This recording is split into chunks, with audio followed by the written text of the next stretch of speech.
அனைவருக்கும் வணக்கம். உலகத்தமிழ்ச் சங்கம் மதுரையினுடைய 168வது தமிழ் கூடல் நிகழ்வு மதுரை காந்தி என்எம்ஆர் சுப்பராமன் மகளிர் கல்லூரியோடு இணைந்து நடத்துவதில் பெருமகிழ்வு அடைகிறோம். இந்த நிகழ்விற்கு தலைமை தாங்கி வழிநடத்துகின்ற உலகத்தமிழ்ச் சங்கத்தின் இயக்குனர் முனைவர் அவ்வை அருள் ஐயா அவர்களுக்கு முதற்கண் என்னுடைய வணக்கத்தினை தெரிவித்து மகிழ்கிறேன். இந்நிகழ்வில் தமிழ் கூடல் உரை வழங்கி சிறப்பிப்பதற்காக வந்திருக்கக்கூடிய பேராசிரியர் தி அருள்வேலன் ஐயா அவர்களை மேடைக்கு வருமாறு அன்போடு அழைக்கிறேன்.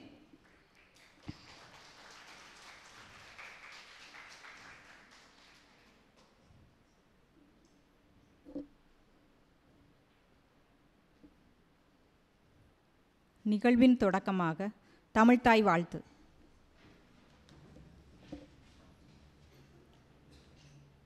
நீராறும் கடலுடுத்த நிலமடந்தை கெழிலொழுகும் சீராறும் வதனமென திகழ் பரத கண்டமிதில் தெக்கணமும் அதில் சிறந்த திராவிடனல் திருநாடும் தக்க சிறு பிறை நுதலும் தரித்தனரும் திலகமுமே அத்திலக வாசனை போல் அனைத்துலகும் இன்பமுற எத்திசையும் புகழ் மணக்க இருந்த பெரும் தமிழனங்கே தமிழனங்கே உன் சீரிலமை திறம் வியந்து செயல் மறந்து வாழ்த்துதுமே வாழ்த்துதுமே வாழ்த்துதுமே.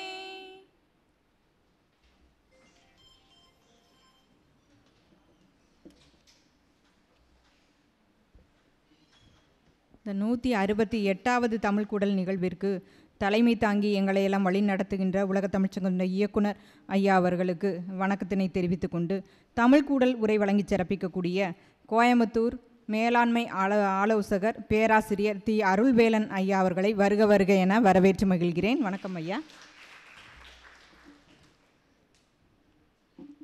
இந்த நிகழ்விற்கு எங்களுடைய அழைப்பை ஏற்று வந்திருக்கக்கூடிய மதுரை காந்தி என்எம்ஆர் சுப்பராமன் மகளிர் கல்லூரியின் மாணவ கண்மணிகள் உங்கள் அத்துணை பேரையும் வரவேற்று மகிழ்கிறேன். எங்களது அழைப்பினை ஏற்று வந்திருக்கக்கூடிய தமிழ் அறிஞர்களையும் தமிழ் ஆர்வலர்களையும் அறிவேலன் ஐயா அவர்கள் வந்திருக்கிறார்கள். உங்கள் அத்துணை பேரையும் வரவேற்று கூறி வணக்கமும் கூறி தெரிவிக்கிறேன். நன்றி. இந்த நிகழ்வில் தமிழ் கூடல் உரை வழங்கி சிறப்பிக்கக்கூடிய அருள்வேலன் ஐயா அவர்களை பற்றிய ஒரு சிறிய அறிமுகம். மருத்துவர் டி அருள்வேலன் அவர்கள் ஒரு கால்நடை மருத்துவராக இருந்து வணிக வங்கியாளராக உயர்ந்து மேலாண்மை ஆலோசகராக தற்போது பணியாற்றி வருகிறார். தமிழ்நாடு வேளாண் பல்கலைக்கழகத்தின் கீழ் இருந்த மெட்ராஸ் கால்நடை மருத்துவக் கல்லூரியில் கால்நடை மருத்துவராக பட்டம் பெற்றவர்.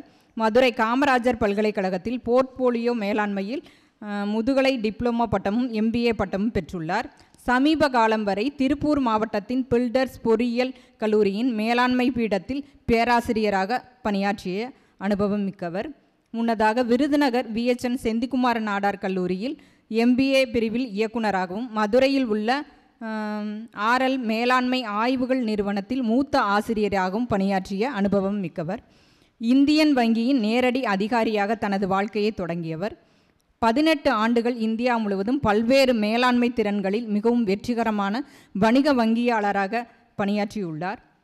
ஆர்வமுள்ள வாசகராகவும் கேட்பவராகவும் மிகச்சிறந்த கற்றல் மிக்கவராகவும் திகழ்கிறார். வங்கி நிதி சேவைகள் மற்றும் சர்வதேச வணிகம் ஆகியவற்றில் பல்வேறு தலைப்புகளில் பட்டறைகள் கருத்தரங்குகளை தொடர்ந்து நடத்தி வருகிறார். தமிழ்நாடு அரசின் பொது நூலகத்துறையின் முதல் இயக்குநராக 1972 1982 வரை இருந்த வே தில்லைநாயகத்தின் மகனாக இருப்பதில் பெருமிதம் கொள்பவர். வே தில்லைநாயகம் ஐயா அவர்களுடைய 100ஆண்டு விழாவினை ஒட்டி ஐயா அவர்கள் இன்றைய நிகழ்வில் வே தில்லைநாயகத்தின் மேலாண்மை திறன் என்ற தலைப்பில் உரை நிகழ்த்தி சிறப்பிக்க அன்போடு அழைக்கிறேன்.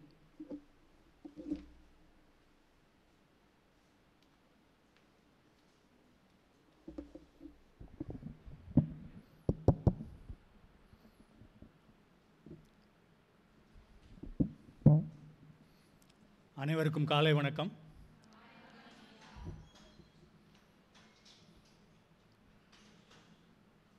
மிகவும் மகிழ்ச்சியான தருணம்.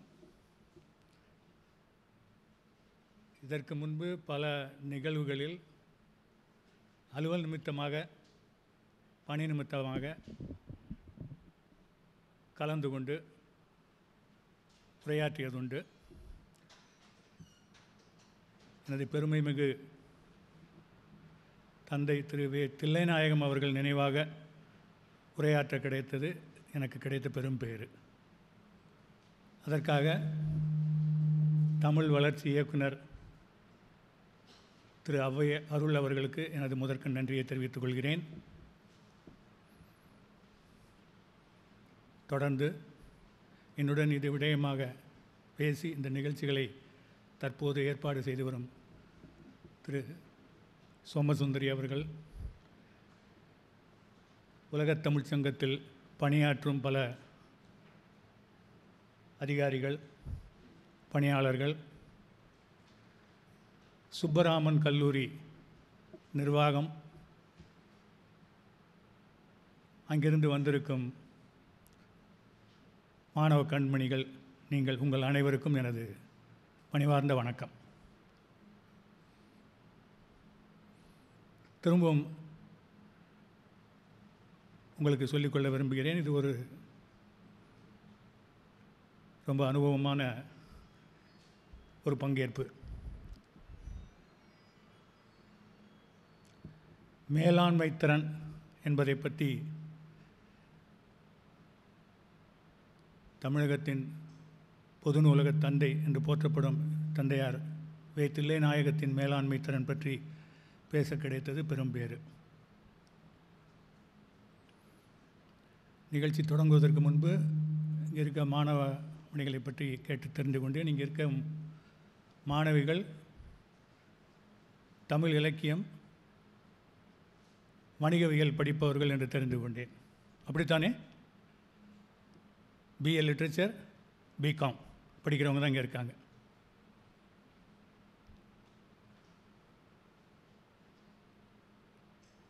இங்கே இருக்கிறவங்க ஒவ்வொருத்தரும், இங்கே உட்காந்துருக்க முன்னால் இருக்கவங்கலேருந்து பின்னால் இருக்க அனைவருமே நூலகத்துக்கு சென்று நூல்களை எடுத்து படித்து கொண்டிருப்பீர்கள் என்று நிச்சயமாக நம்புகிறேன். நம்பட்டுமா? உண்மைதானா?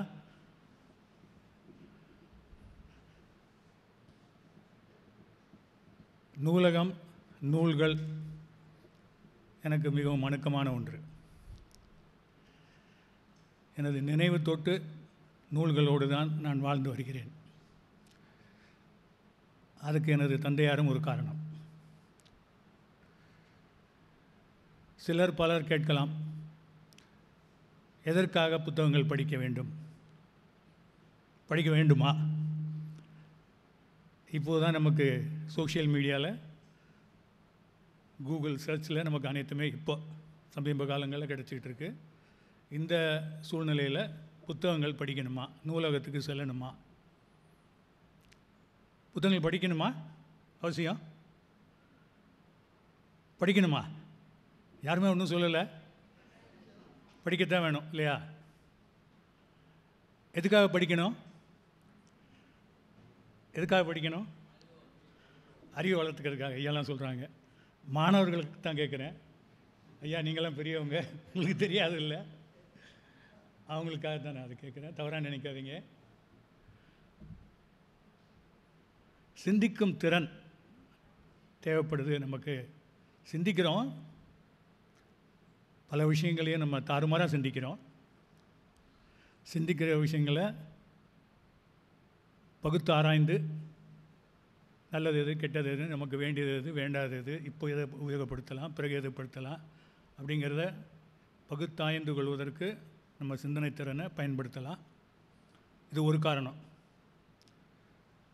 மேற்கொண்டு நம்ம பல ஆசிரியர்களின் நூல்களை படிக்கும்போது அவர்களுடைய ஞானம், அறிவு, அனுபவம், வெற்றிகள், தோல்விகள், ஆசைகள், நிராசைகள், கனவுகள் அனைத்தையும் அந்த புத்தகங்கள் வாயிலாக நம்மளும் அனுபவிக்கிறோம். இது ஒருவர் மட்டும் இல்லை, நம்ம எத்தனை புத்தகங்கள் படிக்கிறோமோ அத்தனை புத்தகத்தை எழுதிய அந்த ஆசிரியர்களுடைய அனுபவத்தையும் எண்ணங்களையும் நம்ம சேர்த்து நம்ம புரிஞ்சுக்க முயற்சி பண்ணுறோம். இது பலருடைய வாழ்க்கையை நமக்கு வந்து தெரிந்து கொள்வதற்கு உதவியாக இருக்குது. இன்னொரு காரணம் கம்யூனிகேஷன் இல்லையா? தகவல் தொடர்பு காரணமாக நமக்கு வந்து நூல்கள் படிப்பதும் நூலகங்களுக்கு செல்வதும் மிகவும் உதவியாக இருக்குது. தகவல் தொடர்பு அப்படிங்கிறது வந்து இப்போது மிகப்பெரிய சாதனமாக இருக்குது சமீப காலங்களில் இல்லையா? படிக்கிறதுக்கும் தேவைப்படுது, எழுதுவதற்கும். இங்கே இருக்கவங்க அனைவருமே எழுதக்கூடியவங்களான்னு எனக்கு தெரியலை, ஆனால் பல பேர் எழுதக்கூடிய பாக்கியம் கிடைத்தவங்க. அந்த வகையில் எழுதுவதற்கான ஆர்வத்தை தூண்டுறதும் நூல்கள் மூலமாக கிடைக்கும். பகுத்து ஆராய்வது, அனாலிட்டிக்கல் ஸ்கில் நமக்கு வேணும் அப்படின்னா புத்தகங்கள் படிக்கிறது மூலமாக, அதை அனுபவத்தை அதை சிந்திக்கிறதன் மூலமாக நமக்கு இந்த அனாலிட்டிக்கல் ஸ்கில் வர்றதுக்கு வாய்ப்பு இருக்குது.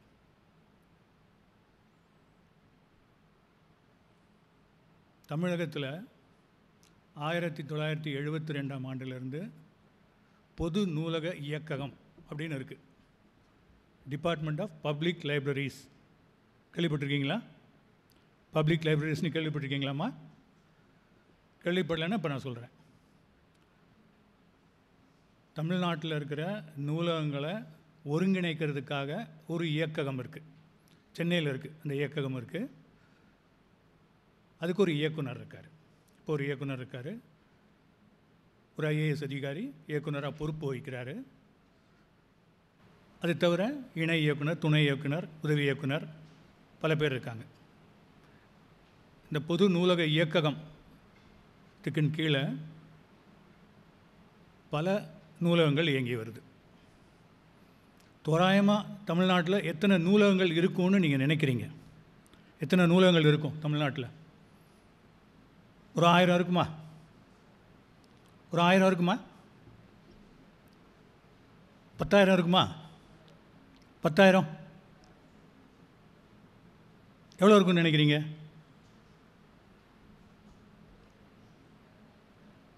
இன்னும் கணக்கு இல்லையா?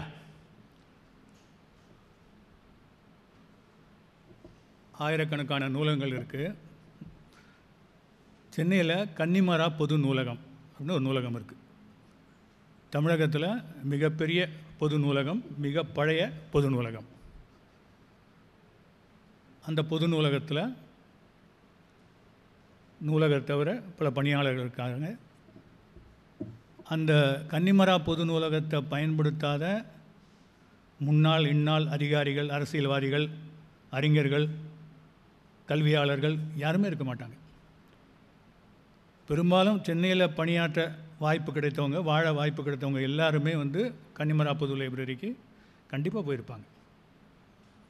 நானே பலமுறை சிறுவனாக, கல்லூரி மாணவனாக அந்த லைப்ரரிக்கு போகும்போதெல்லாம் பல ஆளுமைகளை பார்த்துருக்கேன். ஒரு சில ஆளுமைகள் ஓரமாக உட்காந்து யாருக்குமே தெரியாமல் படிச்சுட்டு போயிடுவாங்க. ஒரு சிலர் அப்பாவோட கலந்து பேசி வேண்டிய நூல்களை வாங்கிட்டு போவாங்க. பல மாணவர்கள் அங்கே இருப்பாங்க.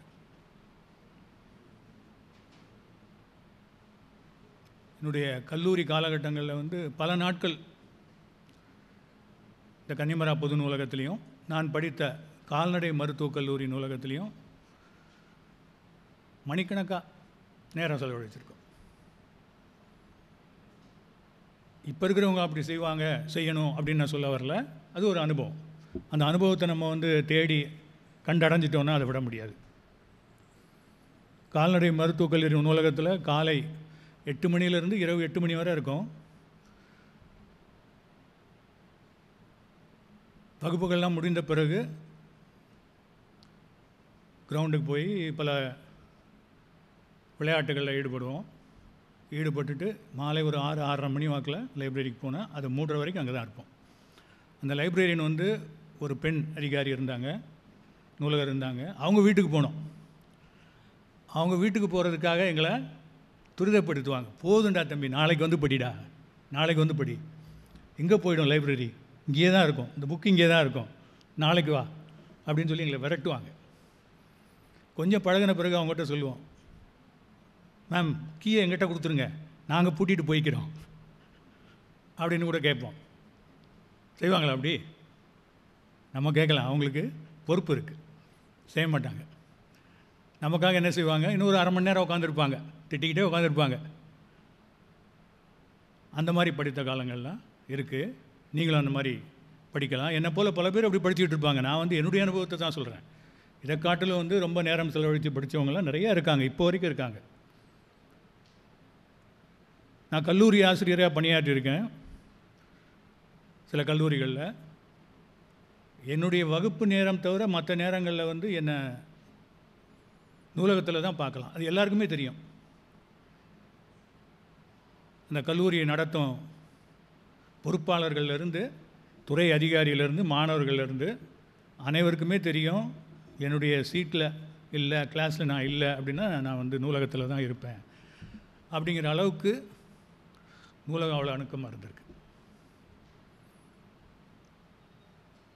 பொது நூலக இயக்கம் வருவோம்.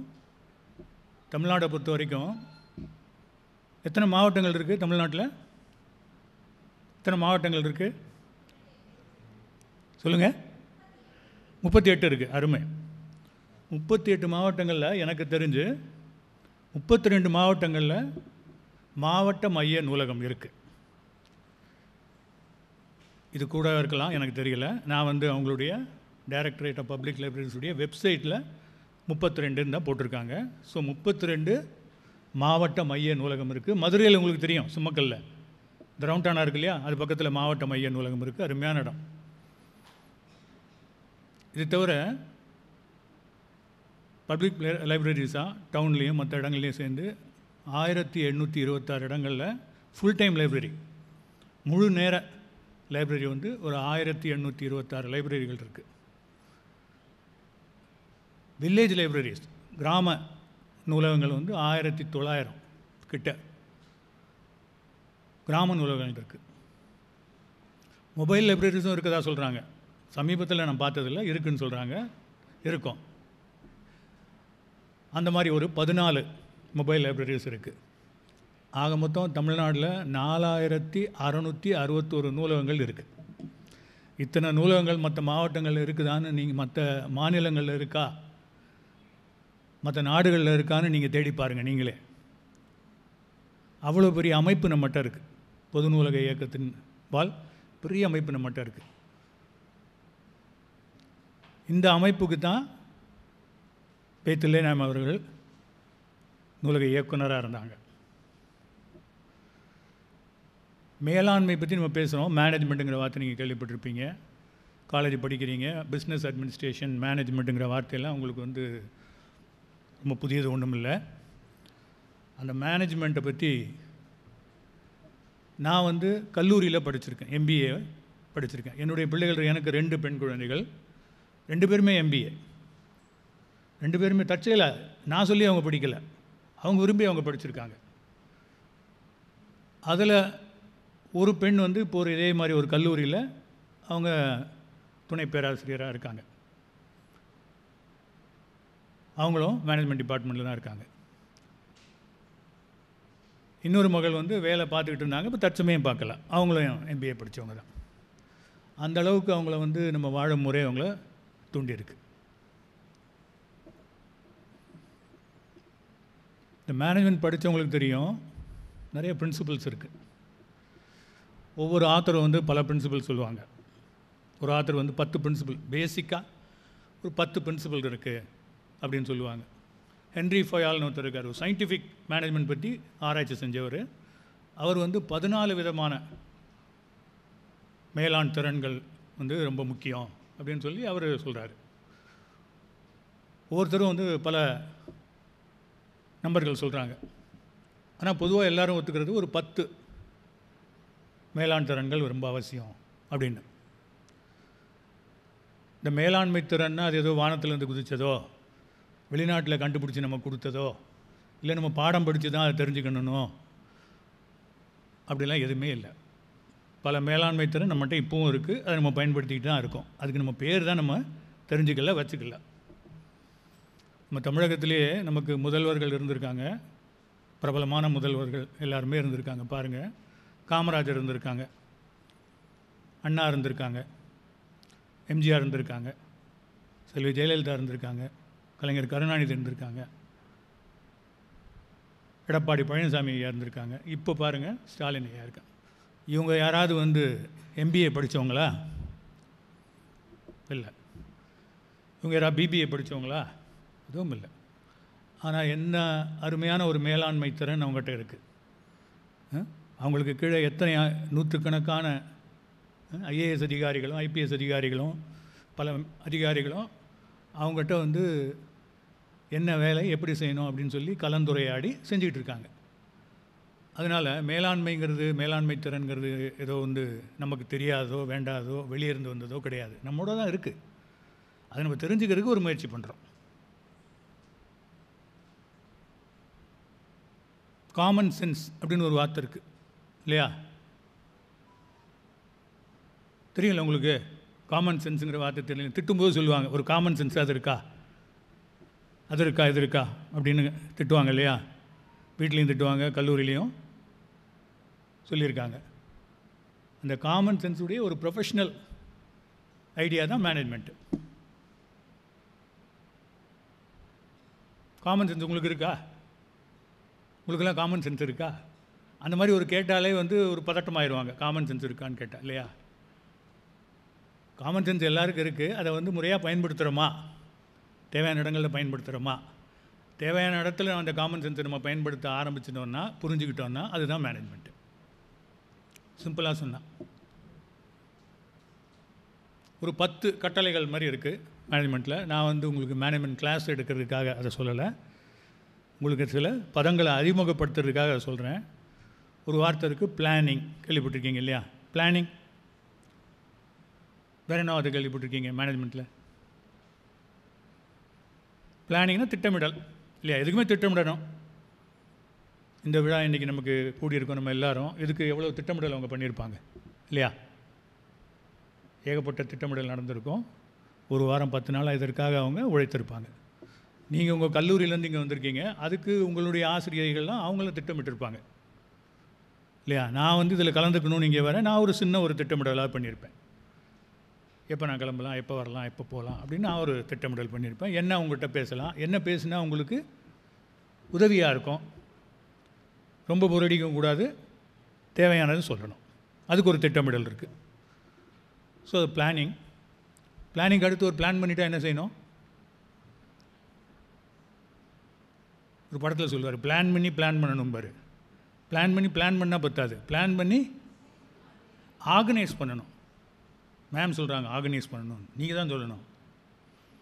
ஆர்கனைஸ் பண்ணணும் இல்லையா? ஆர்கனைஸ்னால் ஒழுங்குபடுத்துதல், அதை ஒருங்கிணைத்தல், ஆர்கனைஸ் பண்ணணும். வேறு என்ன செய்யணும்?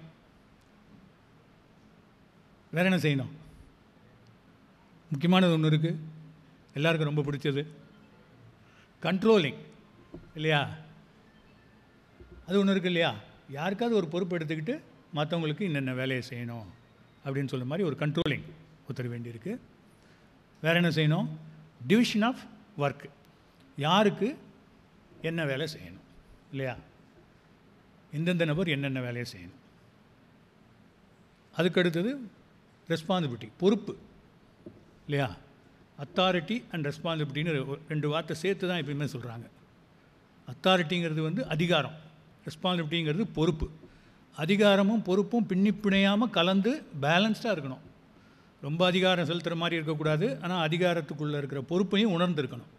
ஸோ அதிகாரம் பொறுப்பு ரெண்டுமே செய்யணும். முக்கியமானது ஒன்று எம்ப்ளாயி வெல்ஃபேர் இல்லையா? பணியாளர்களுடைய நலம், அவங்களுக்கு தேவையான நலன்களை வந்து நம்ம பாதுகாக்கணும். உங்கள் நலன்களை வந்து உங்கள் பெற்றோர் பாதுகாக்கிற மாதிரி, உங்கள் நலன்களை வந்து கல்லூரியில் இருக்க கல்லூரி நிர்வாகம் பாதுகாக்கிற மாதிரி, வேலை பார்க்குற ஒரு இடத்துல வந்து அது ஒரு நூலகமாக இருந்தால் அந்த நூலக பணியாளர்களையும் அதில் இருக்கிற அசட்ஸ்னால் என்ன? லைப்ரரியில் இருக்க அசட்ஸ் வந்து books and periodicals, reference books, அதான் அசட்ஸ் இல்லையா? அந்த சொத்துக்களை பாதுகாக்கணும். அந்த பாதுகாக்கிறதுக்கு ரெஸ்பான்சிபிலிட்டியும் வேணும், அத்தாரிட்டியும் வேணும். இன்னொரு வார்த்தை வந்து மேனேஜ்மெண்ட்டில் இருக்கிறவங்களாம் சேர்த்துக்கிறாங்க, அது வந்து இனிஷியேட்டிவ். இனிஷியேட்டிவ்னா என்ன? வார்த்தை கேள்விப்பட்டிருக்கீங்க தானே? இனிஷியேட்டிவ் கேள்விப்பட்டது இல்லையா? நிஜமா தானா? தமிழ் இலக்கியம் படித்தா ஆங்கில வார்த்தை தெரியக்கூடாதுன்னு ஒன்றும் கட்டாயம் இல்லை. சொல்லுங்கள். கரெக்டு. முன்முனைவு இல்லையா? இனிஷியேட்டிவ்ங்கிறது முன்முனைவு, ரொம்ப முக்கியமானது தற்காலத்தில். இப்போ ஐடி கம்பெனிஸ்லாம் இருக்குது. ஐடி கம்பெனிஸ்லாம் வந்து இனிஷியேட்டிவ்காக ரொம்ப மெனக்கெடுறாங்க. எலான் மஸ்க் இருக்கார். எலான் மஸ்க் வந்து இனிஷியேட்டிவ் உள்ள ஆளுங்க தான் வேணும், இல்லாத ஆளுங்களை தூக்கி அடிக்கிறாரு. டொனால்ட் ட்ரம்ப்புக்கே இனிஷியேட்டிவ் இல்லைன்னா அவரை வந்து கிரிட்டிசைஸ் பண்ணுறாரு. இது பத்தாதுங்கிறாரு, இனிஷியேட்டிவ் பத்தாது அப்படிங்கிறாரு. ஸோ முன்முனைவு வேணும். இப்போ கூகுள் நிறுவனம் இருக்குது. கூகுள் நிறுவனத்தில் வந்து முன்முனைவுக்காக அவங்களுடைய பணியாளர்களுக்கு வந்து சிறப்பு சம்பளம்லாம் கொடுக்குறாங்க. கேள்விப்பட்டிருப்பீங்க, படிச்சிருப்பீங்க. அவங்க ஆஃபீஸில் நுழைகிற இடத்துல ஒரு பெரிய இந்த மாதிரி ஒரு அலுவலகத்தில் பெரிய ஹால் இருக்குது. படிச்சிருக்கீங்களா? அதை பற்றி ஒரு ஹால் இருக்குது. அந்த ஹாலில் வந்து நீங்கள் என்ன வேணால் எழுதிக்கலாம், என்ன வேணால் செஞ்சுக்கலாம். பணியாளர்கள் வந்து உள்ளே வரும்போது அந்த ஹாலில் வந்து அவங்களுக்கு தோணுனதை செய்யலாம். சேதப்படுத்துறது இல்லை, அதில் எதாவது கான்ட்ரிபியூட் பண்ணுறது, எழுதுறதோ வரைகிறதோ அது அலங்காரம் பண்ணுறதோ மற்றவங்களுக்கு சில செய்தியை சொல்கிறதோ அந்த மாதிரி அவங்க செய்கிறதுக்காக ஒரு இடம் கொடுக்குறாங்க. சின்ன சின்ன நிறுவனங்களில், எல்லா நிறுவனத்துலேயும் வந்து இனிஷியேட்டிவ்காக வந்து ரொம்ப முனைப்பு எடுக்கிறாங்க. எதுக்காக அப்படி செய்யணும்? எதுக்கு அந்த இனிஷியேட்டிவ்க்கு அந்த முனைப்பு வேணும்? சின்ன காரணம். எதுக்கு அந்த முனைப்பு, இனிஷியேட்டிவ் எதுக்கு வேணும்? புதிய எண்ணங்கள் இல்லையா? புதிய எண்ணங்கள் புகுத்தணுமா இல்லையா? புதிய எண்ணங்கள் இருந்தால் தான் புதிய பொருள்கள் தயாரிக்க முடியும், புதிய சேவைகளை கொடுக்க முடியும் இல்லைங்களா? நான் வங்கித்துறையில் இருந்தேன். ஒரு 20 வருஷத்துக்கு முன்னால் வங்கித்துறையில் வந்து கம்ப்யூட்டரே வரலை.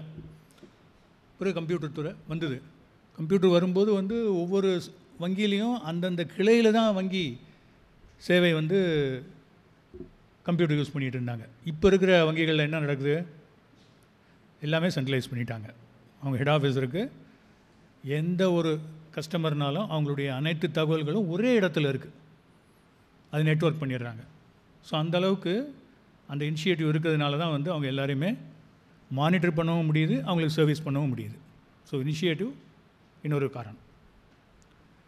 இதெல்லாம் வந்து மேனேஜ்மெண்ட்டில், மேலாண்மை திறனில் முக்கியமான திறன்கள். ஒரு சில திறன்களை நான் உங்களுக்கு சொல்லியிருக்கேன். ஆனால் பல திறன்களை நீங்கள் படித்து பாருங்கள். நீங்களே படித்தீங்கன்னா தான் மேலாண்மை திறன் பற்றி நீங்கள் ரொம்ப சிம்பிளான புத்தகங்கள்லாம் இருக்குது, அதெல்லாம் எடுத்து படித்து பாருங்கள். நீங்கள் வந்து இன்ன பாடம் படிக்கிறீங்க, தமிழ் இலக்கியம் படிக்கிறேன், வணிகவியல் படிக்கிறேன் அப்படிங்கிறதுக்காக வந்து நீங்கள் அதிலேயே தங்கிட வேண்டியதில்லை. உங்களுடைய விருப்பங்கள் மாறலாம், உங்களுடைய எண்ணங்கள் மாறலாம். அப்போ உங்களுக்கு அது தேவைப்படும். நான் கால்நடை அறிவியல் தான் படித்தேன். நாங்கள் சென்னையில் வசித்திருந்தோம். அப்பா வந்து கனிமரா நூலகத்தில் வந்து நூலகராக இருந்தாங்க. இந்த காலகட்டத்திலேருந்து சென்னையில் தான் நாங்கள் வாழ்ந்துட்டு இருந்தோம். அப்போல்லாம் வந்து அப்பா அம்மா என்ன படிக்க சொல்கிறாங்களோ அதுதான் நம்ம படிப்போம்.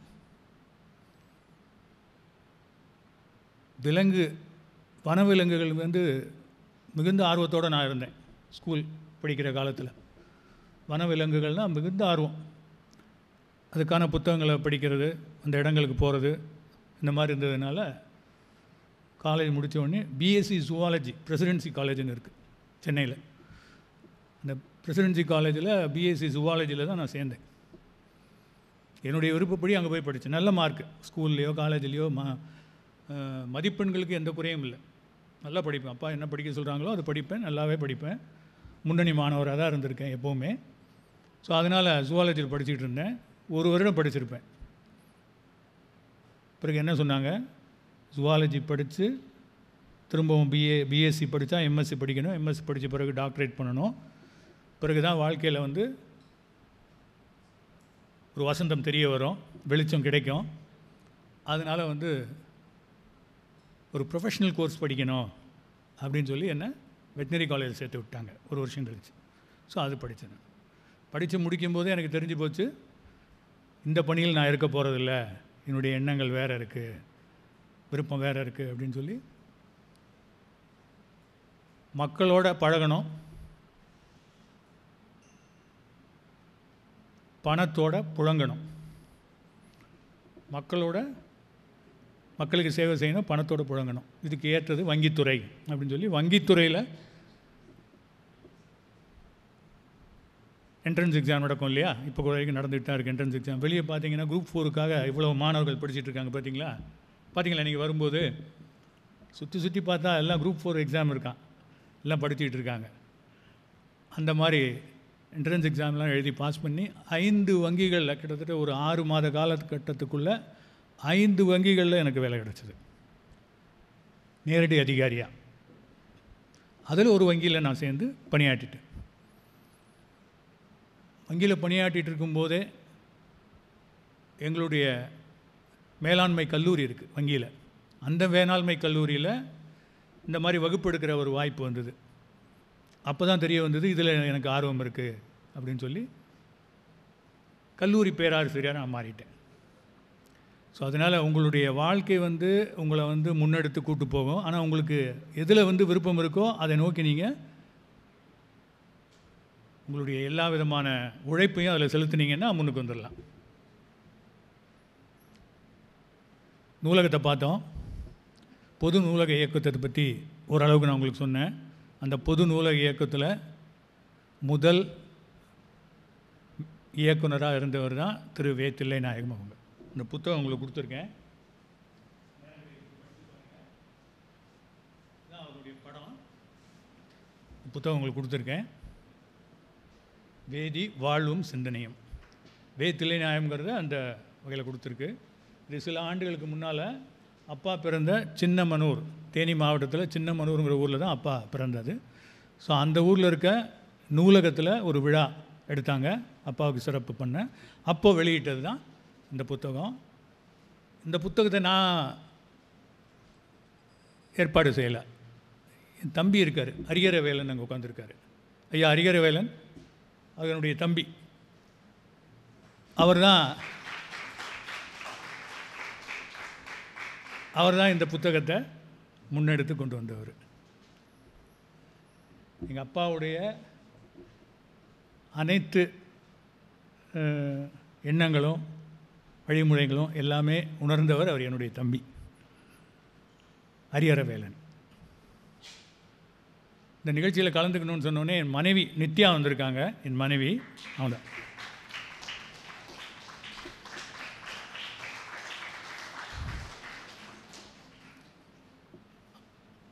அவங்க இதை கேள்விப்பட்டோடனே உடனே சொல்லிட்டாங்க நானும் வருவேன்ட்டாங்க. நான் வரட்டான்னு கேட்கல, நீ வரீங்களான்னு நானும் கேட்கல, நானும் வருவேன்ட்டாங்க. அந்த அளவுக்கு குடும்பத்தில் அனைவருமே, என் மகள்கள், பேரன் பேத்தி உட்பட அப்பாவின் மேல் அந்த அளவுக்கு அபிமானம் உள்ளவங்க. அவருடைய வாழ்க்கை முறை அப்படி. அவருடைய மேலாண் திறனுக்கு போகிறதுக்கு முன்னால் ஒன்று சொல்லிக்க விரும்புகிறேன். வே. தில்லைநாயகம் ஆகிய எங்களது தந்தையார் ஒரு வார்த்தை, ஒரு நிமிடம் கூட அட்வைஸ் கொடுத்ததில்லை. எங்களுக்கு எதுவுமே அட்வைஸே கொடுத்ததே இல்லை. நீங்கள் இப்படி செய்யணும், அப்படி செய்யணும், இதை படிக்கணும், அதை படிக்கணும், இதை செய்யக்கூடாது, அதை செய்யக்கூடாது, எதுவுமே சொல்ல மாட்டார். அப்போ என்ன சொன்னார்? எதுவுமே சொல்லலை, வாழ்ந்து காமிச்சிட்டார். அவர் ஒரு மாடல் பேரண்ட், மாடல் பர்சன். அந்த மாதிரி எல்லாமே ஒரு வாழ்ந்து தான் பிறர் கற்றுக்கிறதுக்கான ஒரு வழியை காட்டினாரே ஒழிய அவர் சொல்லி வாயால் சொல்லி காமிக்கவே இல்லை. அவர் பொது நூலக இயக்குனராக இருந்த காலகட்டத்தில் நான் கல்லூரியில் படிச்சுக்கிட்டு இருந்தேன். அப்போ பல ஆளுமைகள் வருவாங்க, வீட்டுக்கு வருவாங்க, அலுவலகத்துக்கு வருவாங்க, அவங்களோட பேசுவார், பழகுவார். அவர் செயல்திறன் பார்த்துருக்கேன். வாங்கம்மா. எனக்கு தெரிஞ்சு அவர் எழுந்ததிலிருந்து படுக்கைக்கு போகிற வரைக்கும் எல்லாமே ஒரு காரண காரியத்தோடு தான் வாழ்ந்தார். எல்லாமே இப்போ பேசுகிறாங்க எல்லாம் ஒர்க் லைஃப் பேலன்ஸ் அப்படின்னு ஒரு வார்த்தை இருக்குது, கேள்விப்பட்டிருக்கீங்களா? Work life balance. வேலைக்கும் சொந்த வாழ்க்கைக்கும் இடையில் சரியாக இருக்குதா? சில துறைகளில் இருக்கவங்கலாம் வேலை அதிகமாக இருக்குது, வேலை பளு அதிகமாக இருக்குது, அதனால் வந்து மனவேதனை இருக்குது, டென்ஷனாக இருக்குது அப்படிலாம் சொல்கிறாங்க இல்லையா. அந்த மாதிரிலாம் எந்த டென்ஷனும் இருந்ததில்லை. எல்லாமே சரியாக பேலன்ஸ் பண்ணுவார். குடும்பத்துக்கு என்ன தேவையோ அதையும் பார்த்துருக்காரு, அலுவலக பணிக்கு என்ன தேவையோ அதையும் பார்த்துருக்காரு, அலுவலர்களுக்கு என்ன தேவையோ அதையும் பார்த்துருக்காரு. பதிப்பகம் வச்சுருக்காங்க இல்லையா, புத்தகத்தை பதிப்பகம் அவங்களுக்கு தேவையானது என்ன, நூல்கள் எழுதுகிறாங்க பாருங்கள், அவங்களுக்கு தேவையானது என்ன, அனைத்தும் அவர்களுடைய கண்ணோட்டத்தில் தான் பார்த்துருக்காரு.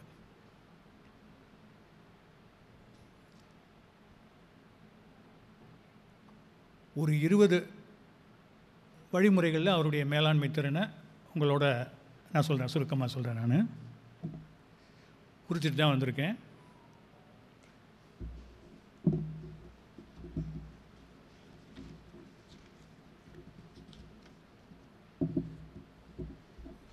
முதல்ல இயக்குனர். பொது நூலக இயக்ககத்துக்கு வே. தில்லைநாயகம் அவர்கள் 1972ஆம் ஆண்டு 31 ஜூலை அன்னைக்கு பொது நூலக துறை இயக்குனராக பணியில் சேர்ந்தார். அதிலிருந்து 9 ஆண்டுகள் 1981 ஜூலை 31 வர 9 ஆண்டுகள் தொடர்ந்து இயக்குனராக பணிபுரிந்த ஒரே இயக்குனர் அவர் தான்.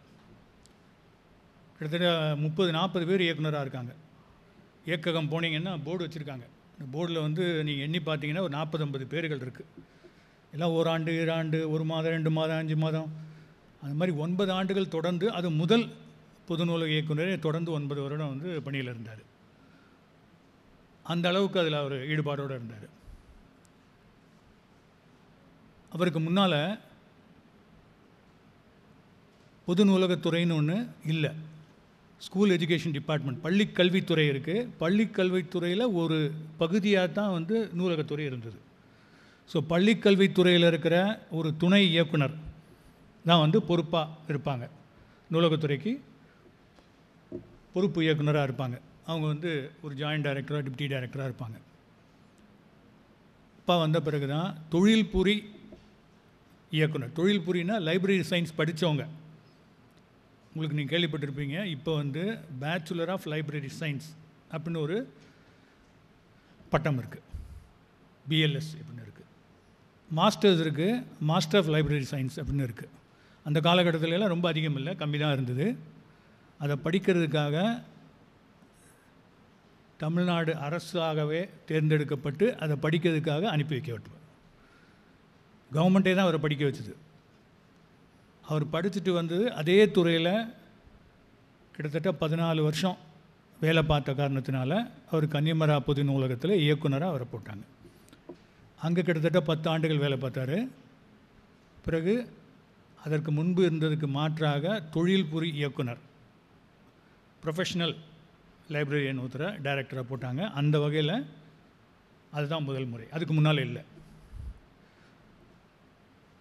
லைப்ரரிஸ்க்கு இப்போ வந்து ஒவ்வொரு டிஸ்ட்ரிக்கும் ஒரு டிஸ்ட்ரிக்ட் லைப்ரரி ஆஃபீஸர்னு ஒருத்தங்க இருக்காங்க. இப்போ நீங்கள் எஜுகேஷன் டிபார்ட்மெண்ட்டில் பாருங்கள், சீஃப் எஜுகேஷன் ஆஃபீஸர்னு இருக்காங்க, டிஸ்ட்ரிக்ட் எஜுகேஷன் ஆஃபீஸர்னு இருக்காங்க. கேள்விப்பட்டிருக்கீங்க இல்லையா, ஸ்கூலில் படிக்கும்போது கேள்விப்பட்டிருப்பீங்க. அந்த மாதிரி லைப்ரரிக்கு வந்து முன்னால் லோக்கல் லைப்ரரி அத்தாரிட்டி அப்படின்னு ஒவ்வொரு மாவட்டத்துக்கும் ஒரு லோக்கல் லைப்ரரி அத்தாரிட்டி இருந்தது. அதுக்கு ஒரு செக்ரட்டரி இருப்பாங்க. அந்த செக்ரட்டரி வந்து இதுக்காக வந்து அவங்க படித்து அனுபவம் உள்ளவங்க இல்லை, அவங்க தான் வந்து ஒரு செக்ரட்டரியாக இருப்பாங்க, செயலாளராக இருப்பாங்க ஒரு மாவட்டத்துக்கு. ஆனால் பிற்பாடு மாற்றம் என்னென்னா, இந்த தொழில்புரி இயக்குனர் மாதிரியே ஒவ்வொரு டிஸ்ட்ரிக்ட்லேயும் இருக்கிற டிஸ்ட்ரிக்ட் லைப்ரரி ஆஃபீஸரும் வந்து இந்த படிப்பு படித்தவங்கள மட்டும்தான் டிஸ்ட்ரிக்ட் லைப்ரரி ஆஃபீஸராக பிறகு நியமனம் பண்ணாங்க. ஸோ அது ஒரு 2வது ஒரு திறன். அது நூலக ஆய்வாளர் அப்படின்னு ஒரு லைப்ரரி ரிசர்ச்க்காக ஒரு பணி அமர்த்திருக்காங்க. அதுக்கு முன்னால் நூலக ஆய்வாளருங்கிற பதவியெல்லாம் கிடையாது. பிறகு நூலக ஆய்வாளருங்கிற பதவி 32 டிஸ்ட்ரிக்ட் லைப்ரரியிலையும் நூலக ஆய்வாளர்கள் இருக்காங்க. ஸ்டாக் வெரிஃபிகேஷன் ஆஃபீஸர்னு ஒருத்தங்க, ஸ்டாக் வெரிஃபிகேஷனுக்கு இதுக்குன்னே ஒருத்தங்க இருக்காங்க. அதுக்கு முன்னால் ஸ்டாக் வெரிஃபிகேஷனுக்கெல்லாம் ஆள் இருந்தது கிடையாது. வே. தில்லைநாயகம் அவர்கள் வந்த பிறகு இதுக்குன்னு இந்த பதவிக்குன்னு ஆட்களை நியமனம் பண்ணி ஸ்டாக் வெரிஃபிகேஷன் தொடர்ந்து நடத்தப்பட்டது. ஊழியர் நலம், முக்கியமான ஊழியர் நலம் நான் கேள்விப்பட்ட அளவுக்கு அதற்கு முன்னால் வந்து லோக்கல் லைப்ரரி அத்தாரிட்டியில் தற்காலிக பணியாளர்களாக தான் இருந்தாங்க. லைப்ரரி டிபார்ட்மெண்ட்டில் வேலை பார்த்தவங்களாம் தற்காலிக பணியாளராக, அவங்க வந்து கவர்மெண்ட் சர்வெண்ட்டாக இல்லை, அரசு அலுவலராக அவங்க இல்லை. பிறகு தான் வந்து அவங்க அரசு அலுவலர்களாக மாற்றப்பட்டாங்க. அரசு அலுவலகத்தை என்னென்ன சேலரி இருக்கோ, பெர்க்ஸ் இருக்கோ, பென்ஷன் இருக்கோ, அது எல்லாமே இப்போ அவங்களுக்கு கிடைக்குது. ஸ்டாக் வெரிஃபிகேஷன், நூல் இருப்பு. இப்போ நீங்கள் உங்கள் காலேஜ் லைப்ரரி இருக்குது, காலேஜ் லைப்ரரியில் இருக்க என்ன புக்ஸ் இருக்கோ அதை ஸ்டாக்கை வந்து வருஷத்துக்கு ஒரு முறை எடுப்பாங்க. எனக்கு தெரிஞ்சு வருஷத்துக்கு ஒரு முறை எடுக்கிறாங்க லைப்ரரி, காலேஜஸ்லாம், ஸ்கூல்லலாம் எடுக்கிறாங்க. ஆனால் பொது நூலகத்தில் வந்து அந்த மாதிரி வந்து குறிப்பிட்ட நாளுக்குள்ளே குறிப்பிட்ட வருடத்தில் எடுக்கிற மாதிரி வந்து முறை அதற்கு முன்னால் இல்லை. 72க்கு பிறகு தான் அந்த முறை வந்து கொண்டு வரப்பட்டது. முக்கியமான ஒரு விஷயம் எல்லாருமே சொல்கிறது, பாராட்டுறது எதுனா, நூல்கள் வந்து வாங்கிறது. புக்கை வந்து லைப்ரரி டிபார்ட்மெண்ட்டுக்காக, பப்ளிக் லைப்ரரிக்காக புக்கு வாங்கிறது வந்து அதற்கு முன்னால் அந்த லோக்கல் லைப்ரரி அத்தாரிட்டியில் இருக்க செயலர்களோ, அவருக்கு வேண்டியவர்களுக்கோ, அவருக்கு தெரிந்த அளவு ரெக்கமெண்ட் பண்ணவங்களோ வச்சு புக்கு வாங்கிட்டு இருந்தாங்க. இத்தனை புக்கு தான் வாங்கணும், இப்படிப்பட்ட புக்கு தான் வாங்கணும், இந்த ஆத்தர் புக்கு வாங்கணும், இந்த சப்ஜெக்டில் வாங்கணும் அப்படிங்கிற மாதிரி வந்து எந்த தேர்வு முறையும் இல்லை. பிறகு தான் வந்து இந்த புக்கு வாங்கிறதுக்காக வந்து ஒரு குழு ஏற்படுத்தப்பட்டது. அந்த குழு ஏற்படுத்தப்பட்டு அந்த குழுவில் கல்வித்துறை, உயர்கல்வித்துறை, டெக்னிக்கல் எஜுகேஷன் இதில் சார்ந்த இயக்குநர்கள்லாம் வந்து அதில் அந்த குழுவில் மெம்பர்களாக இருந்தாங்க. ஸோ அவங்களுடைய ஆலோசனையின்படி புத்தகங்கள் வாங்கிறதுக்கு பரிந்துரைக்கப்பட்டு புத்தகங்கள் வாங்கப்பட்டது. அந்த புக்கு வாங்குறதுன்னு முடிவு பண்ணிட்டோம். ஆனால் அந்த புக்குக்கு வந்து விலை வைக்கணும் இல்லையா? நீங்களே பார்த்துருப்பீங்க. ஒரு மேகசினாக இருக்கட்டும், பீரியாடிக்கலாக இருக்கட்டும், ஒரு நியூஸ் பேப்பராக கூட இருக்கட்டும், பாருங்கள், ஒரு சில நியூஸ் பேப்பர் வந்து 2 ரூபா, 3 ரூபா, 5 ரூபாய்க்கு இருக்குது. ஒரு சில நியூஸ் பேப்பர் பாருங்கள் 10 ரூபா இருக்குது. சில மேகசின் பாருங்கள் 10, 20 ரூபாய்க்கும் இருக்குது, 50 ரூபாய்க்கும் மேகசின் இருக்குது. புக்ஸு பாருங்கள் 99 ரூபீஸ்க்கும் புக் இருக்குது, 1999க்கும் புக் இருக்குது இல்லையா? அந்த புத்தகம் வாங்குறவங்க பார்த்து அதை வந்து தேர்வு பண்ணிக்கிறாங்க. ஆனால் பொது நூலகத்துக்கு புக்கு வாங்கும்போது ஒரே நேரத்தில் ஒரு 600 புக்கு, 400 புக்கு வாங்கி இருக்கிற லைப்ரரிக்கெலாம் கொடுக்கும்போது அதுக்கு ஒரு தர வரிசை வேணும் இல்லையா, ஒரு தரம் வேணும் இல்லையா? அதுக்காக ஒரு தரம் நிர்ணயம் பண்ணாங்க. எத்தனை பக்கங்கள் இருக்கலாம், அட்டை எப்படி இருக்கணும், உள்ளே இருக்க பேப்பர் எப்படி இருக்கணும், அதனுடைய சைஸ் எப்படி இருக்கணும், உள்ளே இருக்க ஃபோட்டோ என்னவாக இருக்கணும், அந்த ஃபோட்டோவுடைய மெட்டீரியல் என்னவாக இருக்கணும், எந்தெந்த தரத்தில் இருந்தால் என்னென்ன விலை வைக்கலாம் அப்படிங்கிற மாதிரி ஒரு தர நிர்ணய குழு முடிவு பண்ணி புக்கெல்லாம் வாங்கினாங்க. அந்த ஒரு மாற்றம்.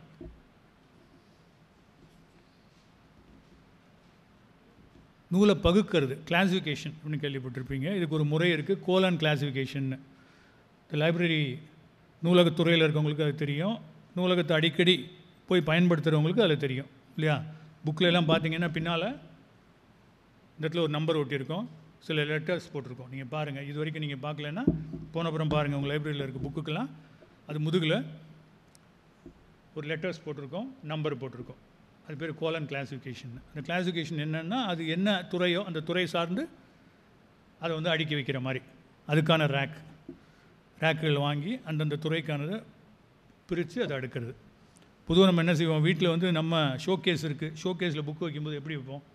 பொதுவாக சைஸ் வாரியாக அடுக்கி விட்டுருவோம் இல்லையா? வசதியாக இருக்குது, பார்க்க வந்து நல்லா இருக்குன்ட்டு பெரிய புக்கு இந்த பக்கம், சின்ன புக்கு இந்த பக்கம், அப்படி சரிவாவோ உயர்வாவோ அந்த மாதிரி அடுக்கி வைக்கலாம். இல்லை இப்படி ஒன்று மேலே ஒன்று அடுக்கி வச்சா என்ன செய்வோம்? பெரிய புக்கு கீழே, சின்ன புக்கு மேலே. கண்டபடி அடுக்குவோமா? பெரும்பாலும் செய்ய மாட்டோம். ஆனால் நூலகங்கள் அப்படி எடுக்கக்கூடாது. அது வந்து புத்தகங்கள் எந்த துறையை சார்ந்த புத்தகமோ அந்த துறையை சார்ந்த புத்தகங்கள்லாம் ஒரே இடத்துல இருக்கணும். அப்போ தான் வந்து அந்த துறை சார்ந்த புத்தகங்களை வந்து பார்க்க, எடுக்க, படிக்க வரவங்க எளிதில் அதை இனங்காண முடியும், எடுத்துக்கலாம். நமக்கு தெரியலன்னா அதுக்குன்னு தான் வந்து லைப்ரரியில் அசிஸ்டண்ட் இருக்காங்க, அவங்க எடுத்து கொடுப்பாங்க. அவங்க உதவி கேட்டால் அவங்க வந்து உங்களுக்கு எந்த விதமான புத்தகம் வேணுமோ அவங்க எடுத்து பக்கத்தில் இருக்க ஒரு மேஜையில் வச்சுருவாங்க, நீங்கள் படிக்கலாம். படித்து முடிச்சு நீங்கள் திரும்ப கொண்டு போய் அங்கே வைக்கணும்னு இல்லை. பாருங்கள், நீங்கள் எல்லா நூலகத்துலேயும் பொது நூலகத்துலேயும் ஸ்டிக்கர் போட்டிருப்பாங்க, புத்தகத்தை இங்கே விட்டு விடவும், வைக்க வேண்டாம் அப்படின்னு போட்டிருப்பாங்க. எதுக்குன்னா மாற்றி மாற்றி எதாவது வச்சு விட்ருவாங்க இல்லையா? கிட்ட இருக்கிறது இங்கே உட்காந்துருந்தேன்னா இங்கே வச்சு விட்டுறது. அந்த மாதிரி செய்யக்கூடாதுங்கிறதுக்காக அந்த மேஜையிலேயே வச்சுருங்க. அங்கே இருக்க நூலக ஆய்வாளர் இருப்பார், நூலக அலுவலர் இருப்பார், அவர் வந்து அடுக்கி வச்சுக்குவாங்க அப்படிங்கிற மாதிரி பகுப்பாய்வு முறை. அப்போது அந்த காலகட்டத்தில் நூல் கட்டு இந்த பைண்ட் பண்ணுறது வந்து பெரிய விஷயமா இருந்தது. இப்போ அதனுடைய இம்பார்ட்டன்ஸ் வந்து குறைஞ்சிட்டு வருது, ஆனாலும் அது தேவைப்படுது. புத்தகங்கள் வந்து ஒரு சில புத்தகங்கள் பாருங்கள் பைண்டிங்கோடு தான் வருது, சில புத்தகங்கள் வந்து அந்த மாதிரி வராது. எதுக்குன்னா பைண்டிங்கோடு வந்தால் விலை அதிகமாக இருக்குது, பைண்டிங் இல்லாமல் இருந்தால் விலை கம்மியாக இருக்குது. பைண்டிங் இல்லாமல் இருந்தால் வந்து படிக்கிறவங்க இப்படி பிடிச்சி படிக்கிறவங்களாம் இருக்காங்க இல்லையா, நிறைய பேர் இப்படி பிடிச்சி படிப்பாங்க, இப்படியே வச்சுட்டு போயிடுவாங்க, இதுக்கு மேலே வெயிட்டாக ஒன்று தூக்கி வைப்பாங்க, அப்போ பிரிஞ்சு போயிடும். அதுக்காக வந்து பைண்டிங்காக ஒவ்வொரு நூலகத்துலேயும் ஒரு செக்ஷன், டிஸ்ட்ரிக்ட் சென்ட்ரல் லைப்ரரியில் புக் பைண்டிங்காக ஒரு அலுவலர், புக் பைண்டிங்கான முறைகள், எந்த புத்தகங்கள் வந்து எவ்வளோ காலத்துக்கு ஒரு முறை வந்து அதை பைண்ட் பண்ணணும் அப்படிங்கிற மாதிரி வழிமுறைகள்லாம் வந்தது.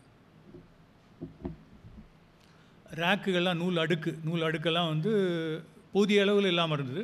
போதிய அளவில் இல்லாமல் இருந்ததெல்லாம் ஒரு ஓரமாக கட்டி வைப்பாங்க, ஒரு அட்டைப்பட்டியில் கட்டி வைப்பாங்க இல்லையா, இந்த மாதிரி பல மாதிரி இருக்குது. இப்போ கூட நீங்கள் போகிற ஒரு சில நூலகங்களில் பார்த்தீங்கன்னா அந்த மாதிரி இருக்க தான் வந்து நான் கேள்விப்படுறேன். நான் ரொம்ப அதிகமாக பொது நூலகங்கள் போல் ஒரு குறிப்பிட்ட பொது நூலகங்களுக்கு நான் போய்கிட்டு இருக்கேன். ஆனால் அப்பப்போ காதில் விழுறது என்னென்னா, இந்த மாதிரி வந்து பகுப்பாய்வு சரியா இல்லை, நூல் அடுக்கு வந்து பத்தலை, நூல் அடுக்கு இல்லைன்னா என்ன செய்வாங்க, ரேக் இல்லைன்னா என்ன பண்ணுறது, ஒரு இடமா தானே வைப்பாங்க. அதுக்காக ரேக்கெல்லாம் நிறையா, அப்போது முன்னால் ரேக்குகள் அதிகம் கிடையாது, ரேக்குகள் வாங்கி கொடுத்தாங்க. அந்த ரேக்குகளை பயன்படுத்தி முறையாக அதை அடுக்க முடிஞ்சுது. பத்திரிகைகள், எந்த பத்திரிகைகள் வாங்கலாம், எந்த பத்திரிகைகள் வாங்கக்கூடாது. இப்போ நீங்கள் பார்த்தீங்கன்னா அந்த வெப்சைட்லேயே போய் பார்த்தீங்கன்னா எந்தெந்த பத்திரிகைகள்லாம் வந்து வாங்கப்படுது, பொது நூலக இயக்கத்தில் எந்த பத்திரிகைகள்லாம் வாங்கப்படுது, அது ஜேர்னலாக இருக்கட்டும், ரெஃபரன்ஸ் புக்காக இருக்கட்டும், என்னவாக இருக்கட்டும், எல்லாமே வந்து லிஸ்ட் இருக்குது. இதெல்லாம் வந்து கிடைக்கும் அப்படின்னு சொல்லி லிஸ்ட்டே கொடுக்குறாங்க. அது அங்கே ஒட்டப்பட்டிருக்கும். நூலகத்துலேயும் வந்து அவங்ககிட்ட என்னெல்லாம் புத்தகங்கள் இருக்குது, என்னெல்லாம் வந்து நியூஸ் பேப்பர் இருக்குது அப்படின்னு ஒட்டப்பட்டிருக்கும். அது இல்லைன்னா நீங்கள் கேட்கலாம், உள்ளேருந்து எடுத்து கொடுப்பாங்க, இல்லை வேறு எங்கேயாவது இருந்தாலும் தேடி எடுத்து உங்களுக்கு கொடுப்பாங்க, அதை நீங்கள் பயன்படுத்திக்கலாம்.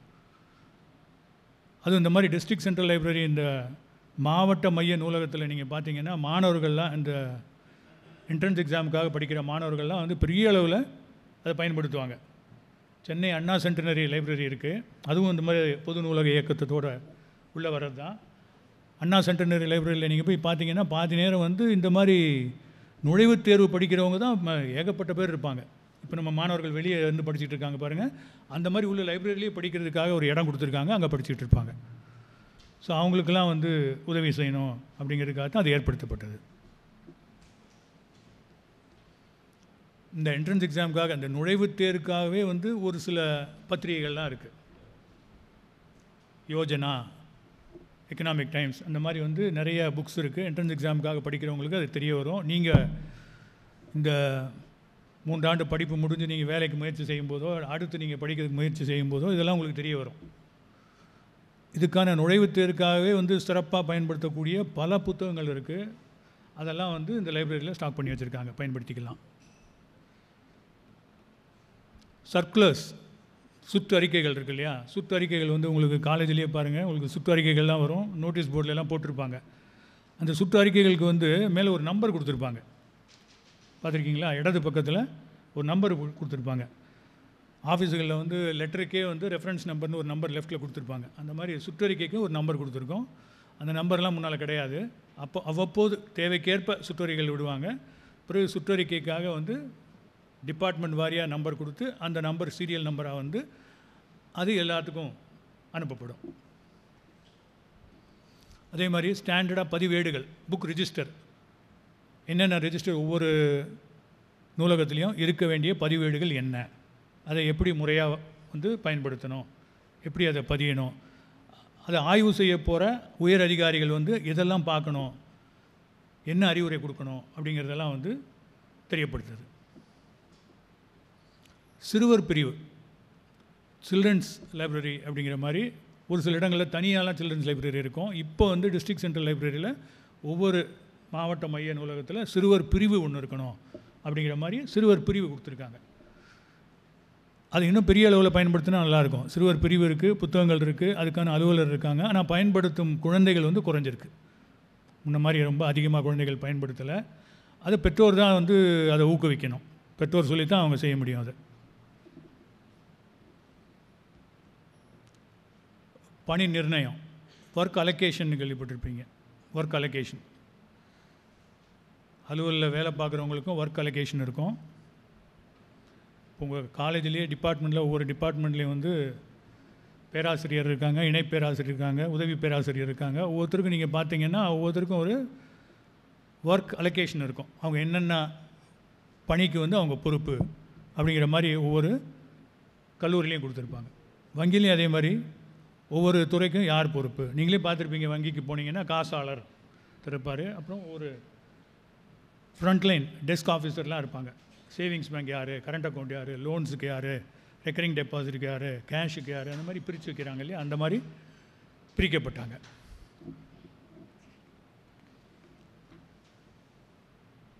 ரெண்டு விஷயம், முக்கியமான விஷயம். ஒன்று வந்து பணி நிர்ணயம், இன்னொன்று வந்து ஊழியர் நிர்ணயம். பணி நிர்ணயம் என்னென்னா, நம்மெல்லாம் எல்லாருமே இங்கே இருக்கவங்க எல்லாருமே வந்து ஒரு அலுவலகத்தில் பணி செய்கிறோன்னா யாருக்கு என்ன பணி அப்படிங்கிறத நம்ம கொடுத்தா தானே அந்த பணியை வந்து நம்ம மேம்படுத்த முடியும் இல்லையா. அந்த பணி நிர்ணயத்தை கொண்டு வரப்பட்டது. அதே மாதிரி எந்த பணிக்கு என்ன தகுதி வேணும், ஒரு குறிப்பிட்ட பணி இருக்குன்னா அந்த பணிக்கு வந்து என்ன படிப்பு இருக்கணும், என்ன அனுபவம் இருக்கணும் அப்படிங்கிறதும் நிர்ணயம் பண்ணிட்டாங்க.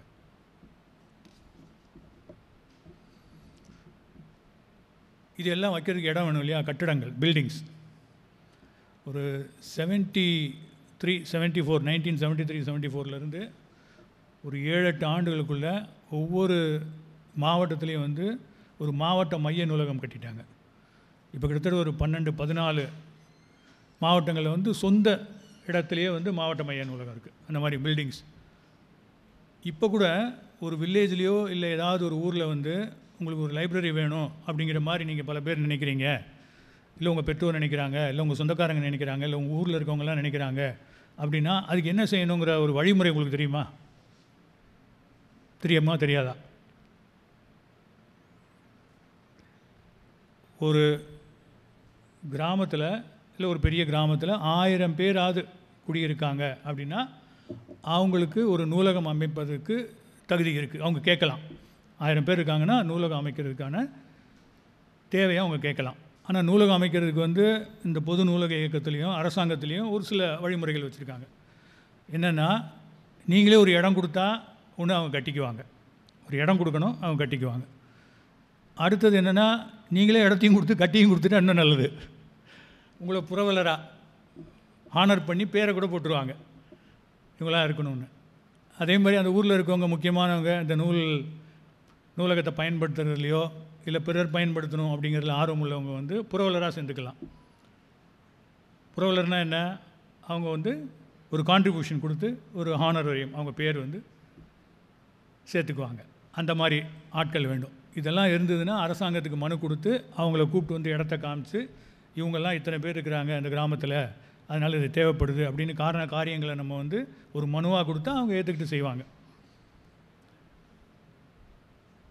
பெரும்பாலும் இப்போ இருக்கிற மாணவர்கள் வந்து என்னன்னு கேட்டால், காலேஜுக்கு நம்ம போகிறது வந்து பெற்றோர் அனுப்பி வைக்கிறாங்க, படிக்கணும், நல்ல மார்க் வாங்கணும், வேலைக்கு போகணும் அப்படிங்கிறது மட்டுமா இருக்குது. ஆனால் பல கிராமங்களில் நானே பார்த்துருக்கேன். நான் படித்த காலகட்டத்தில், நான் வேலை பார்த்த காலகட்டத்துலேயும் பல கிராமங்களில் நிறைய இளைஞர்கள் வந்து இதை முன்னெடுக்கிறாங்க. அவங்க ஊருக்கு வந்து முன் மாதிரி கிராமமாக இருக்கணும் அப்படின்னு. போடி நாயக்கனூர் அருகே தர்மத்துப்பட்டின்னு ஒரு சின்ன கிராமத்தம் இருக்குது. அந்த கிராமத்தை வந்து அந்த கிராமத்தில் இருக்கிற கிராம மக்கள் ஒரு 20-30 பேர் வந்து எங்களை சந்தித்து, எங்கள் கிராமத்தை நீங்கள் முன் மாதிரி கிராமமாக தத்தெடுக்கணும் அப்படின்னு சொல்லி அவங்க வேண்டுகோள் கொடுத்தாங்க. முன் மாதிரி கிராமம்னா என்னென்னா, நாங்கள் கேட்டோம், முன் மாதிரி கிராமம்னா என்ன, எல்லாருக்கும் லோன் கொடுக்கணுங்கிறீங்களா? எல்லாருக்கும் லோன் வேணும், அதுக்கு தான் நாங்கள் முன் மாதிரி கிராமம். வேண்டவே வேண்டாம், அதுக்காக நாங்கள் வரல. எங்கள் கிராமத்தை தத்தெடுத்து எங்கள் கிராமத்துக்கு ஒரு நூலகம் வேணும், ஒரு மருத்துவ வசதி வேணும், ஒரு கால்நடை மருத்துவ வசதி வேணும், முறையான ரோடு வேணும், ட்ரைனேஜ் வேணும், ட்ரிங்கிங் வாட்டர் வேணும், வாட்டர் டேங்க் வேணும், இது எல்லாமே வேண்டும். இதுக்காக வந்து யாரை எப்படி அப்ரோச் பண்ணணும், என்ன செய்யணும்னு எங்களை நீங்கள் கைட் பண்ணுங்கள். எங்களுக்காக வந்து மாலை நேரங்களில் நீங்கள் ஒரு 4லேருந்து 5, 5லேருந்து 6 மணி வரைக்கும் எங்களுக்கு ஒதுக்குங்க, நாங்கள் வரோம். எங்களுக்கு மனு எப்படி எழுதணும், யாரை போய் சந்திக்கணும் அப்படிங்கிறத எங்களுக்கு சொல்லிக் கொடுங்க அப்படின்னு சொல்லி அந்த கிராமத்துக்கு அவங்களே பொறுப்பெடுத்துக்கிட்டு அவங்க செஞ்சுக்கிட்டு இருந்தாங்க. அந்த மாதிரி படித்தவங்களுக்கெல்லாம் வந்து பொறுப்பு இருக்குது, ஞாபகம் வச்சுக்கோங்க. உடனடியாக இன்றைக்கி நாளைக்கே நீங்கள் இதை செய்யாட்டியும் வர்ற காலத்தில் வந்து நீங்கள் குடியிருக்க பகுதியிலையோ குடியிருக்க கிராமத்துலேயோ இல்லை உங்கள் சுற்று வட்டாரத்தில் உங்கள் சுற்றார்களுக்கு இடையிலையோ நீங்கள் ஒரு முன்மாதிரியாக இருக்கணும், மற்றவங்களுக்கு உதவி பண்ணணும். நீங்களே எல்லாத்தையும் இழுத்து போட்டு செய்யாட்டியும் அவங்களுக்கு வந்து கைட் பண்ணுற அளவுக்கு இருக்கணும்னு தான் எதிர்பார்க்குறாங்க. அடுத்தது வரி வசூல். இந்த லைப்ரரியில் நடத்துறதுக்கு இப்போ நம்ம வந்து டேக்ஸ் கட்டுறோம், இன்கம் டேக்ஸ் கட்டுறோம், ப்ரொஃபஷனல் டேக்ஸ் கட்டுறோம். தொழில் நடத்துகிறவங்களாம் ஜிஎஸ்டி கட்டுறாங்க, இந்த மாதிரிலாம் கட்டுறாங்க. லைப்ரரி நடத்துறதுக்கு என்ன டேக்ஸ் இருக்கா? டேக்ஸ் எதாவது இருக்கா? டேக்ஸ் இருக்கா இல்லையா? லைப்ரரிக்கு எதாவது டேக்ஸ் இருக்கா? இருக்குங்களா? என்னங்க அது பேர் என்னங்க?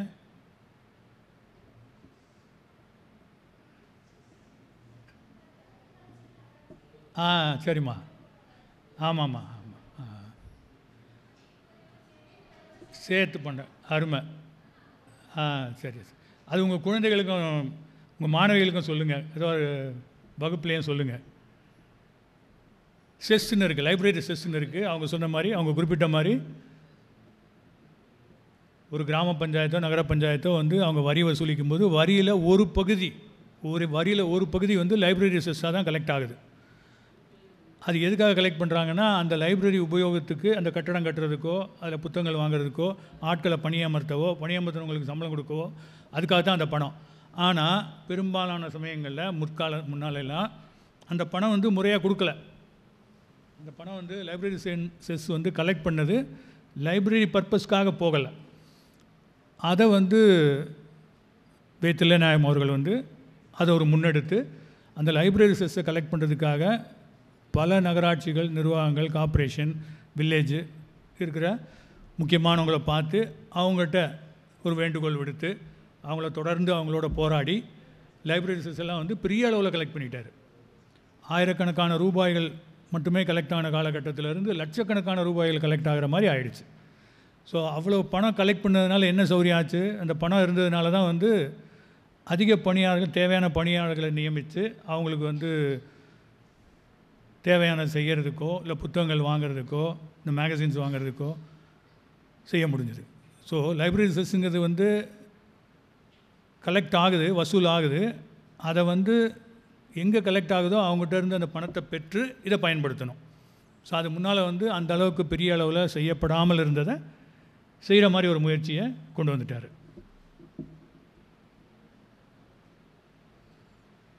இந்த மாதிரி ஒரு 20 திறன்கள் நான் பார்த்த அளவில் ஒரு 20 மேலாண்மை திறன்கள். ஏற்கனவே வந்து மேலாண்மை திறன் பற்றி 10 இருக்குது, 14 இருக்குது, 18 இருக்குது அப்படின்னு சொல்லி நம்ம புத்தகங்களில் படிக்கிறதோ இல்லை பட்டப்படிப்பில் சொல்லித்தரதோ வந்து பல வகையில் இருக்குது. ஆனால் இந்த மாதிரி மேலாண் திறன்களை வந்து பயன்படுத்தி ஒரு துறையவே உயர்த்துவதற்கு வாழ்நாளே செலவழிச்சிருக்காரு. தில்லைநாயகம்ங்கிறவர் வந்து என்னுடைய தந்தையாக இருக்கார் அப்படிங்கிற ஒரு பெருமையிலையோ அதுக்காக நான் இதை சொல்ல வரல. அவர் வாழ்ந்த காலகட்டத்தில் அவருடைய பெருமைகளை பற்றி நான் பேசினதும் இல்லை. அவருடைய பெருமைகள் எனக்கு தெரிஞ்சாலும் என்னளவில் தான் அதை வச்சுருக்கேன். யார்கிட்டையும் இதை நான் பெருமைப்பட்டு சொன்னதும் இல்லை. அதே மாதிரி நீங்கள் போய் இதெல்லாம் சொல்லணும், ஊருக்கெல்லாம் சொல்லணும், நான் அதை பண்ணியிருக்கேன் இதை பண்ணியிருக்கேன்னு அவரும் எங்களுக்கு சொன்னதும் கிடையாது. அவர் உயிர் வாழ்ந்த காலத்தில் இதை நாங்கள் வந்து அவரே இருக்கிறதுனால நாங்கள் இதெல்லாம் பேசலை. அவர் இல்லாத ஒரு காலகட்டத்தில் இப்படி ஒரு மனிதர் இருந்திருக்காரு. அவர் வந்து அந்த நூலகத்துறைக்காக, பொது நூலகத்துறைக்காக, நூலகத்துக்காக, நூல்களுக்காக, வாசகர்களுக்காக முழு நேர வாழ்க்கை. வேறு எதையுமே அவர் சிந்தித்து நான் பார்த்ததில்லை. காலையில் வந்து 5:30 மணி எழுந்தார்னா கரெக்டாக 6:30லேருந்து 6:45 ஒரு டேபிள் சேரில் உட்காந்துருவார், எழுத ஆரம்பிச்சிடுவார். பலருக்கு கடிதம் எழுதுறதுலேருந்து, அவருக்கான நூல்கள் எழுதுறதுலேருந்து, பிறருடைய நூல்களை வாசிக்கிறதுலேருந்து, அதற்கு வந்து ஒரு அவங்களுக்கு கடிதம் எழுதுறதுலேருந்து, அந்த மாதிரி வந்து அவருடைய சுவாசிப்பே வாசிப்பு தான். அந்த மாதிரி வந்து ஒருத்தர் வந்து என்னுடைய கூடவே வாழ்ந்திருக்கார்.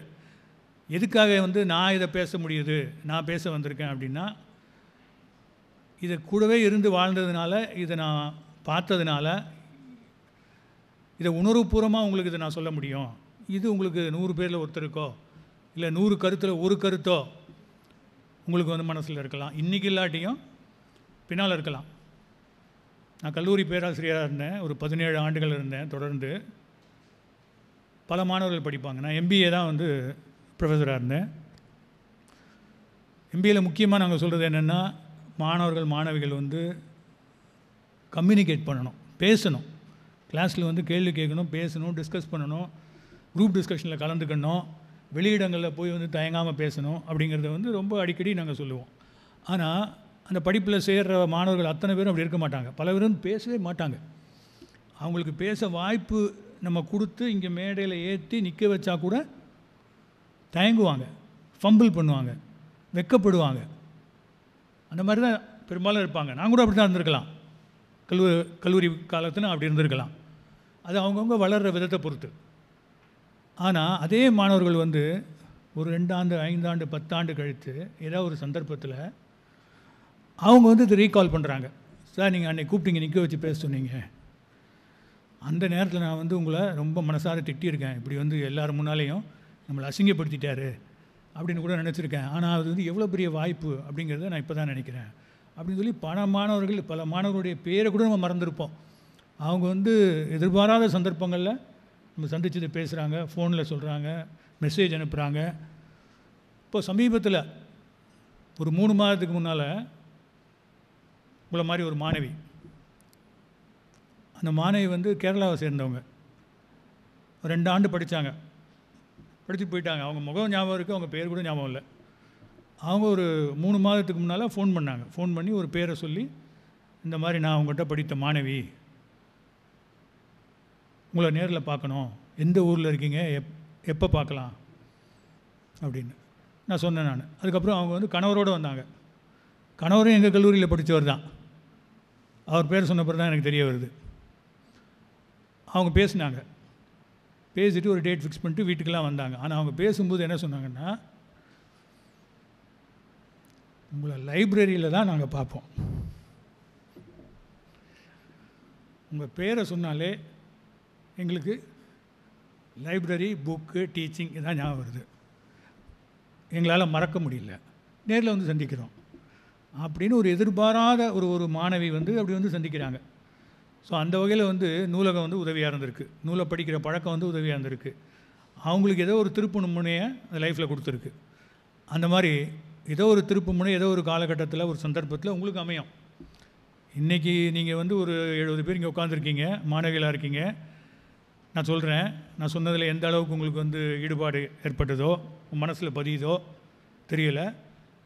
ஆனால் 3 கருத்து மட்டும் நீங்கள் மனசில் வச்சுக்கோங்க. ஒன்று, வேத்தில்லை நாயகம் என்கிற நபர், அவர் எப்படி வாழ்நாள இதுக்கு செலவழித்தார். 2வது நூலகம். நூலகம்ங்கிற ஒரு இடம் வந்து நமக்கு ஒரு அறிவு கடல் மாதிரி. அதில் போய் நம்ம மூழ்க நம்ம முத்தெடுக்கிற மாதிரி நமக்கு இந்த வாழ்க்கையில் ஒரு ஒரு ஒரு மீனிங்கை கொடுக்கும். அடுத்தது நூல்கள். நூல்கள் வந்து நீங்கள் படிக்கத்தான் வந்து அதில் இருக்கிற ஒரு முக்கியத்துவம் புரிய வரும், அதை நீங்கள் உணர்வீங்க, மேலும் அதை பயன்படுத்த ஆரம்பிப்பீங்க. கூடிய விரைவில் நீங்களே எழுத ஆரம்பிச்சிருவீங்க. இப்போ கர்நாடகாவில் பாருங்கள், சமீபத்தில் ஒருத்தங்க சாகித்ய அகாடமியாக பரிசு வாங்கியிருக்காங்க. ஒரு லேடி, ஒரு முஸ்லீம் லேடி, ரொம்ப சிரமப்பட்ட குடும்பத்தை சேர்ந்தவங்க, பல கஷ்டங்களெல்லாம் அனுபவித்து வந்திருக்காங்க. அவங்க புத்தகம் எழுதியிருக்காங்க, அது வந்து எல்லாராலையும் பாராட்டப்படுது. அவங்க என்ன சொல்கிறாங்கன்னா, இந்த மாதிரி புத்தகம் எழுதுவேன் நான் நினைக்கவே இல்லை, ஆனால் என் மனசுக்குள்ளே வந்து பல கருத்துக்கள் ஊறி உள்ளே இருந்துக்கிட்டே இருந்தது, எனக்கு அது வெளியே எப்படி சொல்கிறதுன்னு நான் ஒரு சந்தர்ப்பத்துக்காக காத்துக்கிட்டு இருந்தேன், புத்தகமாக எழுதிட்டேன் அப்படிங்கிறாங்க. அந்த மாதிரி புத்தகம் எழுதுறது மூலம் உங்களுடைய வாழ்க்கையில் ஒரு தேடலை நீங்கள் நிறைவேற்றலாம். தமிழ் இலக்கியம் படிக்கிறவங்களுக்கு வந்து அட்லீஸ்ட் தமிழ்நாட்டிலேயாவது வந்து நல்ல வாய்ப்புகள் காத்திருக்குன்னு நான் கேள்விப்பட்டேன். தமிழ் இலக்கியம் வந்து நீங்கள் இந்த பிஏவோட இல்லாமல் எம்ஏவும் படித்து முடிச்சிட்டிங்கன்னா உங்களுக்கு வேலை வாய்ப்புகளில் முன்னுரிமை இருக்குது அப்படின்னு. ஒரு 3 ஆண்டுக்கு முன்னால் எங்கள் வீட்டில் பேப்பர் போட்டுக்கிட்டு இருந்தார் ஒரு தம்பி, கோயம்புத்தூரில் பேப்பர் போட்டுக்கிட்டு இருந்தார். அவர் பிஏ லிட்டர் படித்தார், எம்ஏ லிட்டர் படித்தார், எம்ஃபில் படித்தார். இப்போ டாக்டரேட் பண்ணிக்கிட்டு இருக்காரு. அவர் எனக்கு சொல்கிறாரு, சார் தமிழ் படிக்க சொல்லுங்கள் சார். எனக்கு அவர் சொல்கிறாரு, பிள்ளைங்களை தமிழ் படிக்க சொல்லுங்கள், ஏராளமான வாய்ப்பு இருக்குது, நல்லா லைஃப்பில் முன்னுக்கு வந்துடலாம் அப்படின்னு அவர் சொல்கிறாரு. அதனால் நீங்கள் தமிழ் இலக்கியம் படிக்கிற மாணவிகள் இங்கே இருக்கிறதுனால உங்களுக்கு அதை நான் சொல்ல விரும்புகிறேன். அதே மாதிரி வணிகவியல் படிக்கிறவங்களுக்கு வந்து சொல்லனா வாய்ப்புகள் இருக்குது. நானே வணிகவியல் படிக்கலை, ஆனால் வணிக சம்பந்தமான ஒரு வேலையில் இருந்தேன் நான். அது அருமையான வேலை வாய்ப்பு, உங்களுக்கு அதுக்கும் வாய்ப்பு இருக்குது. மதுரையில் வந்து முடிச்சிடுறேன். மதுரைக்கு நான் வந்து இப்போ கோயம்புத்தூர்லேருந்து வந்து உங்களுடைய கலந்து பேசுகிறதுக்காக நான் வந்திருக்கேன். ஆனால் மதுரையில் வாழ்ந்தவன். மதுரையில் வந்து 18 ஆண்டுகள் இருந்திருக்கேன். நான் பணி நிமித்தமாக 18 ஆண்டுகள் இருந்திருக்கேன். ஸோ அந்த மதுரை மண் வந்து வந்தவங்களை விடாது அப்படின்னு எல்லோரும் சொல்லுவாங்க. நான் மதுரையில் வந்து குடியிருப்பேன், இங்கே வாழ்ந்துக்கிட்டு இருப்பேன் நான் நினச்சதே இல்லை. தற்செயலாக வந்தேன், ஒரு டிரான்ஸ்ஃபரில் பணி நிமித்தமாக வந்தேன். பிறகு இந்த ஊர்லேயே 18 வருடங்கள் இருக்கிற மாதிரி ஒரு வாய்ப்பு வந்தது. என்னுடைய பிள்ளைகள், குழந்தைகள் வந்து அவங்களுடைய முழு படிப்பு கல்லூரி காலம் வரைக்கும் அவங்க வந்து இங்கே தான் இருந்தாங்க. ஸோ அருமையான இடம், படிக்கிறதுக்கும் வாழ்வதற்கும் ஏற்ற இடம். ஸோ இந்த மாதிரி ஒரு இடத்துல வந்து தில்லைநாயகம்ங்கிற ஒரு பெரிய மனிதர் பற்றி உங்களுக்கு சில கருத்துக்களை சொல்கிறதுக்கு கிடைத்த வாய்ப்பு பெரிய பேராக தான் நினைக்கிறேன். வயதில் பெரியவங்களும் அனுபவம் உள்ளவங்களும் இருக்காங்க. ஒரு சிலருக்கு தில்லைநாயகை பற்றி என்ன காட்டிலும் அதிகமாக கூட தெரிஞ்சிருக்கலாம், அவரோட பழகியிருக்கலாம், பேசியிருக்கலாம். அவங்களையும் நான் வணங்கி கேட்டுக்கிறேன். இந்த கருத்துக்களை வந்து மேன்மூலம் நீங்கள் சந்திக்கிற எல்லார்கிட்டையும், இந்த மாதிரி ஒரு மனிதர் இருந்தார், அவருக்கு 100 ஆண்டு முடிந்தது, அவரால் பலன் பெற்றவங்க பல பேர் இருக்காங்க, அவருடைய உணர்வு, ஒரு நூலக உணர்வுன்னு ஒரு புத்தகம் எழுதினார். அந்த புத்தகத்துக்கு வந்து தமிழ்நாடு அரசின் முதல் பரிசு கிடைச்சது. 3 முறை முதல் பரிசு வாங்கியிருக்காரு. 30 கிட்ட அவர் புக்கு எழுதியிருக்காரு, ஒரு 1000 ரிவ்யூஸ் எழுதியிருக்காரு. அவர் எழுதின புக்கில் 3 புக்குக்கு வந்து தமிழ்நாடு அரசின் முதல் பரிசு 3 முறை கிடச்சிருக்கு. நூலக உணர்வு, வள்ளல்கள் வரலாறு, பொது நூலக இயக்கம், 3 புத்தகத்துக்கு பரிசு வாங்கியிருக்காரு. 3 முதலமைச்சர்கள்ட்ட பரிசு வாங்கியிருக்காரு.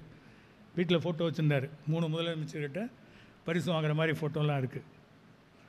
அந்த மாதிரி ஆதர்ஷ மனிதர்கள்லாம் நம்ம முன்னால் இருக்காங்க, வாழ்ந்துருக்காங்க. நம்ம அவங்கள பார்த்து இன்ஸ்பயர் ஆகணும். நன்றி, வணக்கம்.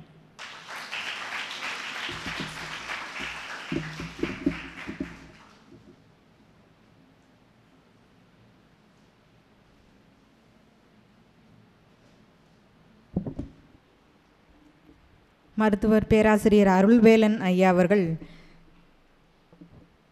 தில்லைநாயகம் ஐயாவுடைய மேலாண்மை திறன் குறித்து அவர்களுடைய உரையில் சொல்லும் பொழுது, மாணவர்கள் நீங்கள் என்னென்னவெல்லாம் மேலாண்மை திறன் இருந்தால் எப்படியெல்லாம் நீங்கள் முன்னெடுக்கலாம் என்பதை அழகாக பதிவு செய்தார். தில்லைநாயகம் ஐயா தன்னுடைய மேலாண்மை திறனால் என்னென்ன பொறுப்புகளை வகித்தார் என்பதையும் பதிவு செய்தார்கள். நூலகத்தில் என்னென்ன மாதிரியான அந்த பங்களிப்புகள் இருந்தன என்பதையும் மிகவும் திட்டமிட்டு அழகாக பதிவு செய்தார்கள். ஐயா அவர்களுடைய உரைகள் மீதான வினாக்கள் இருந்தால் மாணவர்கள் கேட்கலாம். இல்லை நூலகம் குறித்த ஐயங்கள் இருந்தால் கூட கேட்கலாம்.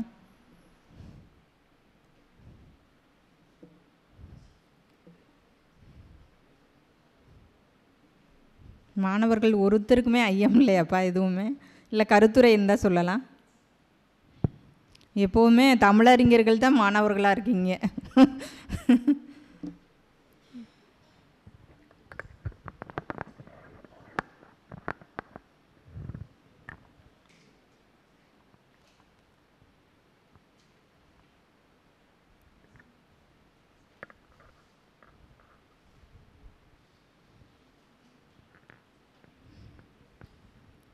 ஐயா அவர்களுக்கு இனிய வணக்கம்.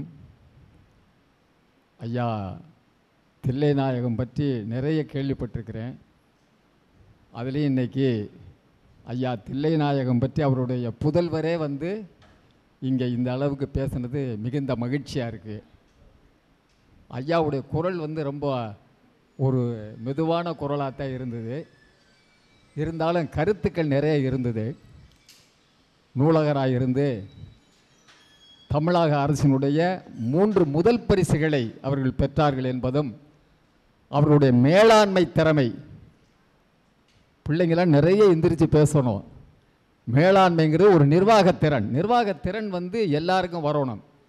ஒரு வீடாக இருந்தாலும் அலுவலகமாக இருந்தாலும் எங்கே இருந்தாலும் நிர்வாகத்திறன் அந்த மேலாண்மை இருந்தால்தான் நம்ம மேலே வர முடியும். அப்படிங்கிறத ஐயா தில்லைநாயகம் அவர்கள் வாழ்க்கையிலே நிரூபித்து காட்டியிருக்கிறார்கள். அதே அவருடைய புதல்வர் அருள்வேலன் அவர்களே சொல்லுகிற பொழுது நமக்கு மிகவும் மகிழ்ச்சியாக இருந்தது. நிறைய உதாரணங்கள் எடுத்து சொன்னாங்க. அவங்க குடும்பத்தோடு இன்றைக்கி இங்கே வந்திருக்கிறாங்க. அவருடைய அந்த புத்தகத்தை உருவாக்கிய அவர்களும் வந்திருக்கிறாங்க. எல்லாருக்கும் வாழ்த்துக்கள். இன்னும் மேலாண்மை திறன் ஐயா தில்லைநாயகம் போல நிறைய பெருகணும். மாணவர்கள்லாம் நிறைய மேலாண்மை திறனில் உயர்ந்து வரணும்னு சொல்லி ஐயாவுடைய பேச்சு மிகவும் அற்புதமாக இருந்தது. எங்களுடைய வாழ்த்துக்களை நன்றியினையும் சொல்லி உலகத் தமிழ் சங்கத்துக்கும் எங்களுடைய நன்றியினை சொல்லி விடைபெறுகிறேன். நன்றி, வணக்கம்.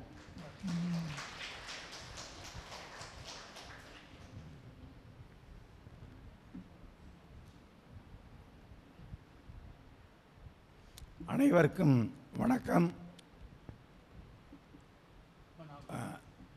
தமிழ்நாட்டில் 4461 நூலகங்கள் இருப்பதாக சிறந்த பதிவை சொன்னீர்கள். கன்னிமாரா அந்த நூலகம் பேரறிஞர் அண்ணா அவர்கள் நீங்கள் ஒரு கருத்தை சொல்லும்போது அண்ணா தான் எனக்கு நினைவுக்கு வந்தது. ஆமாம், அங்கே இருப்பார் கடைசியில் அந்த நூலகர்கிட்ட சாவியை கொடுத்துட்டு நீங்கள் பூட்டிட்டு கூட போயிருங்க, நான் இங்கே இருந்து படித்து முடிச்சுட்டு போகிறேன்னு அவன் சொன்னது. அறுவை சிகிச்சையின் போது கூட அந்த நூலை படித்து முடித்த பிறகு கூட அறுவை சிகிச்சை தள்ளி வைக்கன்னு சொன்னாங்க. அப்படிப்பட்ட அந்த வாசிப்பாளர் நூலகத்தில் தங்களுடைய தந்தையார் இயக்குனராக 9 ஆண்டுகள் பணியாற்றி தலைச்சிறந்த இயக்குனராக இருந்ததை நான் பெருமையோடு பாராட்டுகிறேன். அது சம்பந்தமான அந்த நூல் நீங்கள் வெளியிட்டதையும் ஒரு முறை பார்த்தபோது ஒரு வீட்டில் தாய், தந்தை, மகன், மகள் 4 பேரும் கூடி அந்த ஒரு நூலை படித்து விவாதிக்க வேண்டும், அப்படிப்பட்ட நூல்தான் தலை சிறந்தது என்றெல்லாம் நீங்கள் அதை பார்த்து ஒரு குறிப்பை கண்டு பெருமிதம் அடைகிறேன். வாழ்த்துக்கள் ஐயா. உங்கள் அந்த தலைப்பையும் தந்தையாருடைய அந்த நூலகத்தினுடைய சிறப்பையும் கேட்க வேண்டும் என்ற நிலையில்தான் ஆவலோடு வந்திருக்கிறேன். மிக சிறப்புங்கய்யா. உங்கள் உரை அருமையாக இருந்தது. மென்மையாக கிட்டத்தட்ட 65 நிமிடம் அருமையாக தெளிந்த நீருடைய இருந்தது. வாழ்த்துக்கள், பாராட்டுக்கள். நன்றி. வணக்கம், மிக்க நன்றி.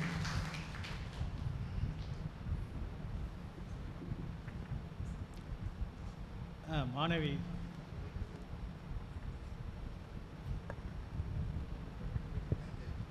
ஐயா வணக்கம். என்னோட பேர் வந்து தமிழ் வாலியே. நான் 2ஆம் ஆண்டு தமிழ் மாணவி, என்எம்ஆர் காலேஜிலேருந்து வந்திருக்கேன். ஐயா, நீங்கள் அதிகமாக வேளாண்மையை பற்றி பேசுனீங்க. மேலாண்மையை பற்றி அதில் சிறந்த புத்தகம் அப்படின்னு நீங்கள் எதை சொல்லுவீங்க நீங்கள் படித்ததுலேருந்து? ஒரு புத்தகம் இல்லைம்மா, பல புத்தகங்கள் இருக்குது. சிறந்த புத்தகம்னு எதுவும் இல்லை. ஒரு புத்தகம்னா அது ஃபாரின் ஆத்தராக தான் இருக்கும். நான் உங்களுக்கு சொல்கிறேன். நன்றிங்க. நன்றிங்க. வணக்கம் ஐயா. வணக்கம். என் பேர் அஜின். நீங்கள் வந்து எங்களோட வளர்ச்சிக்கு நாங்கள் என்ன மாதிரி புத்தகங்கள் நூலகத்துலேருந்து எடுத்து படிக்கலாம்? உட்காருங்கம்மா, சொல்கிறேன். 3 விதமாக புத்தகம் படிக்கிறவங்களுக்கு, இந்த மாதிரி என்ன விதமான புத்தகங்கள் படிக்கலாம் அப்படின்னு கேட்குறவங்களுக்கு எப்போ சொல்லக்கூடியது 3. 1 வரலாற்று புத்தகங்கள் வந்து நீங்கள் கண்டிப்பாக படிக்கணும். வரலாறுனா நீங்கள் இந்திய வரலாறில் ஆரம்பித்து தொல்காப்பியம் வர என்னென்ன வரலாறு நூல்கள் இருக்கோ உங்களுடைய ஆர்வம் போகும் வரை நீங்கள் வரலாறு படிக்கலாம். ரெண்டாவது நீங்கள் படிக்க வேண்டியது ஆளுமைகள். பாஸ்ட் நிறையா இருக்காங்க இல்லையா, காந்தி, நேரு, இந்த மாதிரி ஒரு பேருக்கு சொல்கிறேன் நான். இந்த மாதிரி வந்து உலகளாவிய ஆளுமைகள்லாம் இருக்காங்க. நல்ல ஆளுமைகள் இருக்காங்க, அவ்வளோ சரியில்லாத ஆளுமைகளும் இருக்காங்க, ஹிட்லர் மாதிரி ஆட்களும் இருக்காங்க.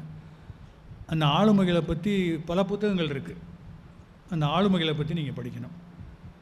உங்களை சுற்றி இருக்கிற ஆளுமைகள்லேருந்து தள்ளி இருக்கிற ஆளுமைகள் வர எல்லாரை பற்றியும் நீங்கள் படிக்கணும். ரெண்டாவது.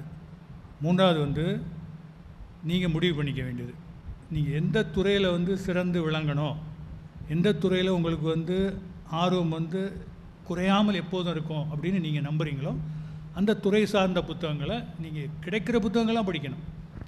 இன்ன புத்தகம்னு இல்லை, சிறந்த புத்தகம் அது சிறப்பில்லாத புத்தகம்லாம் இல்லை. ஒவ்வொரு புத்தகத்துலேயும் ஒரு சில கருத்துக்கள் இருக்கும். அந்த மாதிரி 3 வகையாக நீங்கள் படிக்கலாம். ஒன்று வரலாறு, இன்னொன்று ஆளுமை, மூன்றாவது நீங்கள் குறிப்பிட்ட நீங்கள் தேர்ந்தெடுக்கும் ஒரு துறை சார்ந்த புத்தகங்களை நீங்கள் தொடர்ந்து, அதுக்கு ஒரு அளவே இல்லை.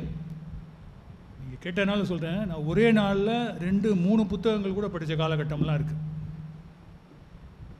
காலேஜ் படிச்சுட்டு இருக்கும்போது அப்பா டைரக்டராக இருக்கும்போது லைப்ரரிக்கு போயிட்டு 10-12 புக்கை தூக்கிட்டு நான் வீட்டுக்கு வந்துடுவேன். ஒரே நேரத்தில் 10-12 புக்கு. அந்த புக்கு வந்து காலையில் எழுந்தால் இரவு படுக்கிற வரைக்கும் 1 மணி 2 மணி படுக்கிற வரை, சாப்பிட்ற நேரம் தவிர மற்ற நேரம்லாம் அந்த புக்கை படிச்சுக்கிட்டே இருக்குது தான். அந்த மாதிரி படிக்கணும்னு சொல்ல வரல.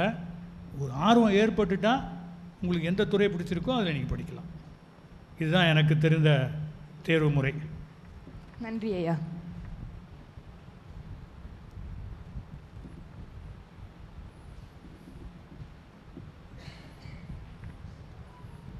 அனைவருக்கும் என் இனிய மதிய வணக்கம். என்னுடைய பெயர் ஜி ராமமூர்த்தி. நான் பணி நிறைவு செய்த கல்லூரி நூலகர். நான் பணிக்காலத்தில் உங்கள் தந்தையை பற்றி நிறைய அறிந்திருக்கின்றேன். அதையெல்லாம் நீங்கள் ஷேர் பண்ணீங்க, மகிழ்ச்சியாக இருந்தது. உங்கள் உரையை சிறப்பாக இருந்தது. இது மாணவர்களுக்கு சென்றடைய வேண்டிய உரை, நல்ல ஒரு முயற்சி எல்லாம் பண்ணியிருக்கீங்க. இதுலேயும் நீங்கள் அந்த நூலக அறிவியல் மாணவருக்கு இது சொன்னீங்க அப்படின்னா ரொம்ப ஆப்டாகவே இருந்திருக்குது. அதோடு பொது நூலகத்தை பற்றி நிறையா சொன்னீங்க. அது பொது நூலகத்தை இன்னும் விரிவுபடுத்துகிற மாதிரி இந்த ஆட்சி காலத்தில் அண்ணா நூற்றாண்டு நூலகம் அமைச்சிருக்காங்க. மதுரையில் கலைஞர் நூற்றாண்டு நூலகம், அது ஒரு 2வது பொது நூலக பெரிய மையமாக இருக்குது. நீங்கள் சொல்கிற அந்த படிக்க என்ட்ரன்ஸ் படிக்கிறவங்க, போட்டித் தேர்வு படிக்கிறவங்க எல்லாமே அங்கே தான் வர்றாங்க. எங்களை மாதிரி பணி நிறைவு சேர்ந்தவங்கெல்லாம் அடிக்கடி கூட்டத்துக்கு அங்கே போகிறோம். இது மாதிரியான இதுகளையும் நீங்கள் இதை மதுரை வந்ததுனால நீங்கள் அதையும் சேர்த்து சொல்லியிருக்கலாம் அப்படின்றது எங்களுடைய நன்றி. அனைவருக்கும் வணக்கம். வணக்கங்கய்யா. என் பேர் தேவராஜ பாண்டியன். உங்களுடைய உரை வந்து எப்படி இருந்துச்சுன்னா, ஒரு சொற்பொழிவு மாதிரி இல்லாமல் ஒரு கான்வர்சேஷன், உரையாடல் மாதிரி இருந்துச்சு. மிக எப்படி சொல்கிறது, ஒரு எளிமையாக இருந்துச்சு. எனக்கு தெரிஞ்ச ஒரு விஷயத்தை மட்டும் சொல்லிக்கிறேன். அண்ணா நூற்றாண்டு நூலகம், கலைஞர் நூற்றாண்டு நூலகம் மதுரையில் இருக்கிறத வந்து சொல்லியிருந்தாங்க. இன்றைக்கு நம்முடைய முதலமைச்சர் வந்து அறிவிச்சிருக்காங்க, நீங்கள் வசிக்கிற கோயம்புத்தூரில் தந்தை பெரியார் பெயரில் நூலகம், திருச்சியில் வந்து கல்விக்கல் திறந்த முதல்வர் காமராஜர் அவர்களுடைய பெயரில் நூலகம், திருநெல்வேலியில் வந்து காயிதே மில்லத் அவர்களின் பேரில் நூலகம் வந்து அறிவிச்சிருக்கிறது. மேலும் சுவை தரக்கூடிய ஒரு செய்தியாக இருக்குது. சக்கரை பொங்கலில் எப்படி முந்திரி பருப்பும் கிறிஸ்மஸும் போடுவாங்களோ அதை போல் மேலும் ஒரு சுவை தரக்கூடியதாக அமைஞ்சிருக்கின்றதை நம்முடைய அரசாங்கத்துக்கு நன்றியை தெரிவித்துக்கொள்ளும். உண்மைதான். அனைவருக்கும் வணக்கம். ஐயா வே தில்லைநாயகம் அவர்கள் வந்து நூலக இயக்குனராக வந்து பதவியேற்றதற்கு பின்னால் தான் ஒரு தனித்துறையாக கல்வித்துறையிலிருந்து பிரிக்கப்பட்டு நூலக இயக்கம் உருவாச்சு. அதற்கு பின்னால் தான் நூலகர்களை பற்றி ஒரு விரிவான கண்ணோட்டம் வந்துச்சு. பொதுவாக கல்லூரியில் நாங்கள்லாம் படித்து நாங்கள் வேலை பார்த்து ஓய்வு பெற்றுட்டோம். படிக்கிற காலத்தில் பள்ளி படிப்பு முடித்ததும் நம்ம கல்லூரியில் போய் பட்டப்படிப்புங்கிறப்ப ஒன்று பிஏ, அதை விட பிஎஸ்சி படிக்கிறவங்க, அந்த காலகட்டம் தான் புதுசாக பிபிஏ வந்துச்சு, பிகாம் வந்துச்சு. ஸோ வங்கியல் பிபிஏ படித்தாதான் நல்லாயிருக்கும். ஆனால் கல்லூரிக்கு போனதுக்கப்புறம் அப்போ தான் பேச்சுலர் ஆஃப் லைப்ரரி சயின்ஸுன்றது இவர் வந்ததற்கு அதற்கு பின்னால் தான் அதை நடைமுறைப்படுத்துவதற்கான முதல்வர் கலைஞராக இருக்கின்ற பொழுது அவர்களுக்கு முக்கியத்துவம் கொடுக்கப்பட்டது. பேச்சுலர் ஆஃப் லைப்ரரி சயின்ஸ் படிக்கலாம் அப்படின்னு ஒரு எண்ணம் வந்ததே அப்போ தான். அதே மாதிரி பேச்சுலர் ஆஃப் லிட்ரேச்சர், தமிழ் இலக்கியம் படித்தால் வேலைவாய்ப்பு இருக்குன்ற ஒரு மக்கள் மத்தியில் ஒரு கண்ணோட்டத்தை திருப்பி, அதற்கு பின்னால் இன்னும் சொல்லப்போனால் bachelor of library science, master of library science முடிச்சுட்டு கல்லூரியில் வேலை பார்க்குறாங்கல்ல, அவங்களுக்கெல்லாம் கல்லூரியில் வேலை பார்க்குற ப்ரொஃபஸர்ஸுக்கு உள்ள சம்பளம். இப்போ ஐயா ராமமூர்த்திலாம் 1 லட்ச ரூபாய்க்கு மேலே பென்ஷன் வாங்கிட்டு இருக்காரு. நீங்கள் லைப்ரரி சயின்ஸுங்கிறது ஒரு சாதாரண நடைமுறை. அதே மாதிரி லைப்ரரியை வந்து ஒழுங்குபடுத்துவது, அதில் எப்படி புத்தகங்களை எந்தெந்த பிரிவுகளில் எப்படி இருக்கணும்னு ஒரு வரைமுறை, ஐயா சொன்ன மாதிரி அந்த குறியீட்டெல்லாம் போட்டு மற்றதெல்லாம், அதன் விளைவாகத்தான் ஐயா தில்லைநாயகம் வந்து ஒரு 10 ஆண்டு காலம் ஒரு துறையினுடைய இயக்குநராக பணிபுரிந்தார் என்றால் அது மிகப்பெரிய ஒரு வளர்ச்சியைத்தான் காட்டுகிறது. தமிழகத்தில் நூலகத்துறையில் ஒரு மறுமலர்ச்சியை உருவாக்கிய காலகட்டம் அதெல்லாம். அதற்கு ஆட்சிக்கட்டிலில் பொறுப்பில் இருந்த அன்றைய முதல்வர் டாக்டர் கலைஞர் அவர்கள் ஒரு காரணம்.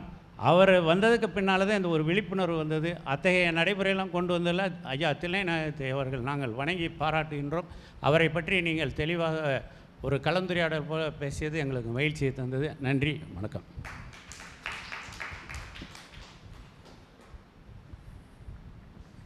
வணக்கம் ஐயா. தமிழாசிரியர் முருகேசன். இந்த நூலகர் இந்த ஒரு 2 விஷயத்தை மட்டும் மீண்டும் பதிவு செய்தமைக்கு நன்றி. இந்த கிபி கிமு என்று சொல்லுவாள் அல்லவா, அதை போல் இந்த நூலகமும் வேதிக்கு முன் வேதிக்கு பின் என்று கூட எடுத்துக்கொள்ளலாம். அதற்கு ஒரு காரணம், நூல்கள் நிறைய வந்துச்சு, அந்த நூலை எங்கே சேர்க்கணும், எப்படி சேர்க்கணும், எப்படி வகைப்படுத்தணும் அப்படிங்கிற ஒரு முறை ஐயாவுடைய ஏற்படுத்தியது தான். அதற்கப்புறம்தான் நூலகங்கள் மெளிர்ந்தன. ஆனால் நூல்களை படிக்கிறதுக்கு மாணவர்கள் முன் வர வேண்டும். எத்தனை பேர் இங்கே இருக்கிற மாணவர்கள் மதுரையில் இருக்கிற கலைஞர் நூற்றாண்டு நூலகத்துக்கு போயிருக்கீங்க? மட்டும் கை தூக்குங்க. வாழ்த்துக்கள். இப்போ நிறைய பேர் பார்த்துருக்குறாங்க. இதை பயன்படுத்த வேண்டும். இதுதான் நம்முடைய வேலை. இந்த பயன்பாட்டுக்காகவும் நம்முடைய வளர்ச்சிக்காகவும் தான் ஐயா தில்லைநாயகம் அவர்கள் மிக மிக அழகாக வரிசைப்படுத்தி, யாருக்கும் சொல்லிக் கொடுக்கல, தானாக முன்னின்ற சொன்ன ஒரு ரோல் மாடலாக இருந்து அதை அருமையாக வழிவகுத்து கொடுத்துருக்கிறார். அதை பின்பற்றி நாமும் நூலோடு இணைவோம், வாசிப்போம், வாசிப்பை நேசிப்போம். நன்றி.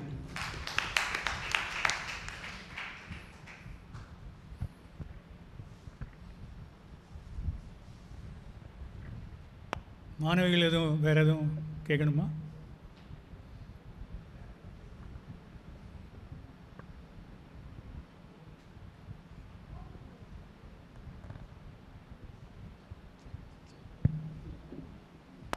ஒரு நிமிஷம் மட்டும்.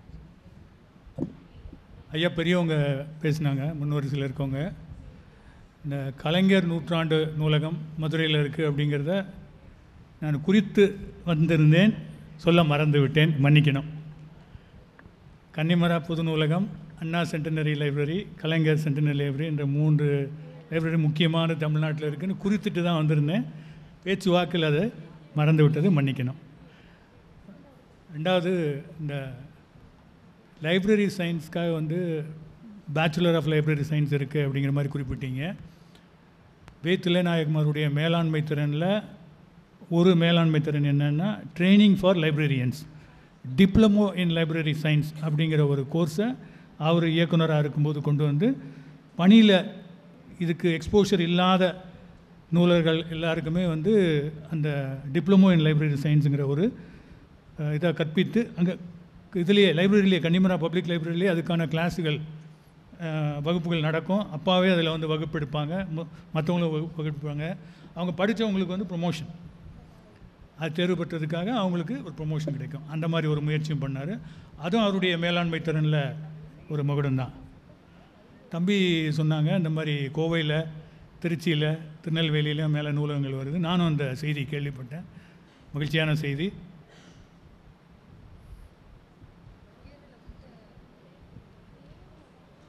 அவங்க ஏதோ கேட்குறாங்க. வணக்கம் ஐயா. வணக்கங்க. நான் 2ஆம் வகுப்பு தமிழ் துறையிலேருந்து வந்திருக்கேன்யா. 2ஆம் ஆண்டு தமிழ் துறையிலேருந்து வந்திருக்கேன். போட்டித் தேர்வுக்கு எந்த மாதிரி புத்தகத்திலேருந்து நம்ம லைப்ரரியிலேருந்து எடுத்து படிக்கலாமையா? போட்டித் தேர்வுக்கு என்ன படிக்கணும்னு குறிப்பிட்டு சொல்கிற அளவுக்கு எனக்கு அதை பற்றி தெரியாதுமா. போட்டித் தேர்வுகள் வந்து பயிற்சி கொடுக்கறதுக்காக இதற்கானவங்களாம் இருக்காங்க.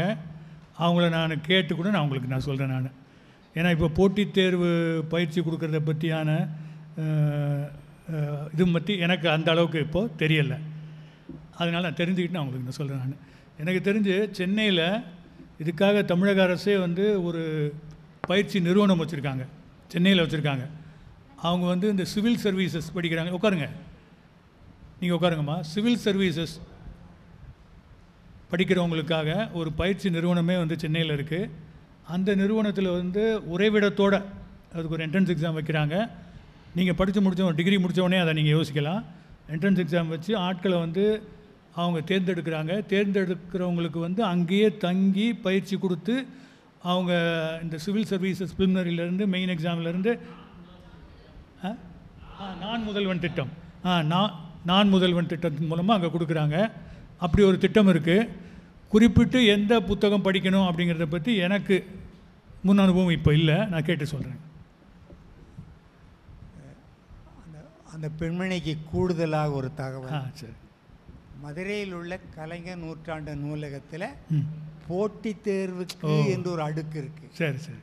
அங்கே போய் நீங்கள் அந்த நூல்களை பெற்றுக்கொள்ளலாம். கிராமப்புற நூலகங்களில் கூட போட்டித் தேர்வுக்கு என்று தனியாக ஒரு அடுக்கு வைத்து புத்தகத்தை வைத்திருக்கிறாங்க. இந்த வளாகத்துக்குள்ளே ஒரு நூலகத்தில் போட்டித் தேர்வுக்கான புத்தக அறை ஒன்று இருக்கிறது, அடுக்ககம் ஒன்று இருக்கிறது. எனவே நீங்கள் பயன்படுத்தி கொள்ளலாம். இல்லை, இந்த கட்டடத்தை அடுத்த பின்புக்கம் நம்முடைய நாடாளுமன்ற உறுப்பினர் சு வெங்கடேசன் ஏற்பாட்டில் ஒரு ஸ்டடி சர்க்கிள் அண்ட் சென்டர் நடக்குது. அங்கே போனீங்கன்னா உங்களுக்கு இலவசமாகவே அந்த புத்தகத்தை கொடுப்பாங்க. எனவே உங்கள் தேடுதல் வேட்கையை நான் பாராட்டுகின்றேன். தொடரட்டும்.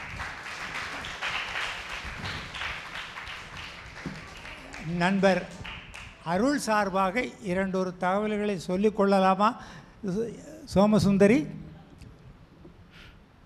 உங்கள் தந்தையாரிடத்திலே மிகச்சிறந்த நல்ல பழக்கம் ஒன்று இருந்தது.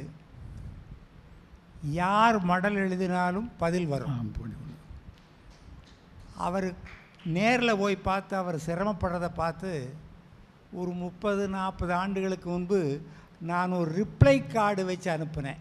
ரிப்ளை கார்டுனா தெரியுமாம்மா உங்களுக்கு? ஒரு அஞ்சல் அட்டை இருக்கும், போஸ்ட் அட்டை.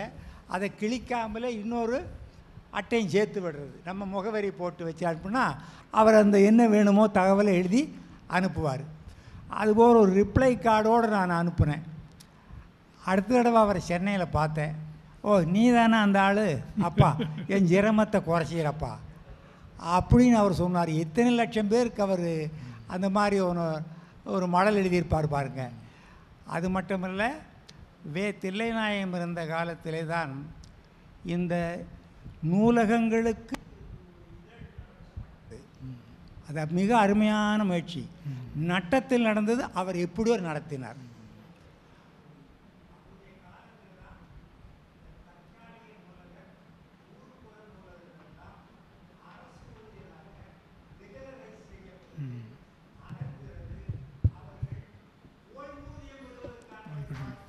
ஆமாம்.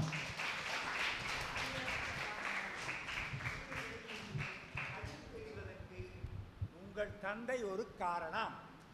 சரியா வேலை இல்லையா? மற்றொன்று அவரை பற்றி சொல்கிறேன். இந்த பிரெயில் சிஸ்டம் இருக்குல்ல, விழி இழந்தோருக்கு வந்திருக்கிற முறை, அதுவே தில்லைநாயகம் காலத்தில் தான் வந்தது. அதுக்கு முன்பாகலாம் விழி இழந்த மாணவர்கள் நாம் சொல்லுவோம், கேட்போம், ஒரு உதவியாளர் வச்சு தேர்வு எழுதுவான். உங்கள் தந்தையார் காலத்தில், கடைசி காலத்தில் தான் அந்த பின்னில் குத்தி குத்தி பரபரன்னு எழுதுவாங்க. அந்த பிரெயில் சிஸ்டத்தினுடைய தந்தையும் தில்லைநாயகம் அவர்கள் தான். அப்போ அவர் சொல்லுவார், இந்த பைண்டிங் செய்கிறதுக்கு காசு தேவை, நன்கொடை கொடுத்தா நல்லா இருக்குமான்னு கேட்டார். நாங்கள் நன்கொடை கொடுக்குற அளவுக்கு எனக்கு எங்கள் இடத்துல வசதி இல்லை. ஆனால் உங்கள் தந்தையினுடைய கருத்து இப்போ செயல்படுகிறது. அவர் ரோஜா முத்தையா மன்றத்தில் சுந்தர கணேஷ் என்ன சொல்கிறாருன்னா, ரோஜா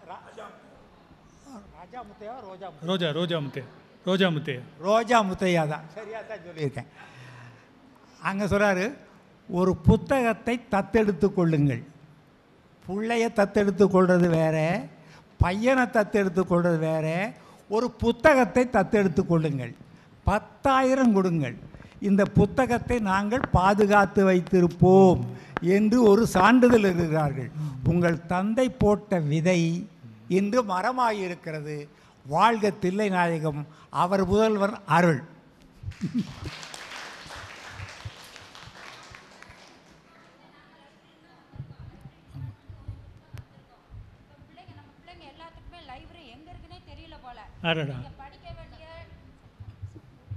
நீங்கள் படிக்க வேண்டிய போட்டித் தேர்வுக்குள்ள டிஎன்பிசி, அது குரூப் 4, 2, 1 எல்லாத்துக்கும் உள்ள புக்குமே 6th-லேருந்து 12th வரைக்கும் அந்தந்த அவங்கங்க வீட்டு பக்கத்தில் உள்ள லைப்ரரி, எல்லா லைப்ரரியும் இருக்குது, அங்கே கொடுத்துருக்காங்க. கவர்மெண்ட்லேருந்தே கொடுத்துருக்காங்க. அதனால் நீங்கள் தயவுசெய்து லைப்ரரிக்கு போங்க, போய் பார்த்தா தானே தெரியும் என்னென்ன புக்கு இருக்குன்னு. நீங்கள் போய் கேளுங்க, அங்கே உள்ளவங்க கண்டிப்பாக உங்களுக்கு ஹெல்ப் பண்ணுவாங்க. நீங்கள் ஆனால் புக்கை வீட்டுக்கு எடுத்துகிட்டு வர முடியாது, நீங்கள் நோட்டை கொண்டு போகணும். கொண்டு போய் ரெஃபர் பண்ணி படிச்சுட்டு வரலாம். இப்போ நாங்கள் லைப்ரரியில் வேலை பார்த்ததுனால அங்கே எத்தனை பேர், அத்தனை பேரும் இப்போ போன வருஷம் கூட 4 பேர் பாஸ் பண்ணியிருக்காங்க.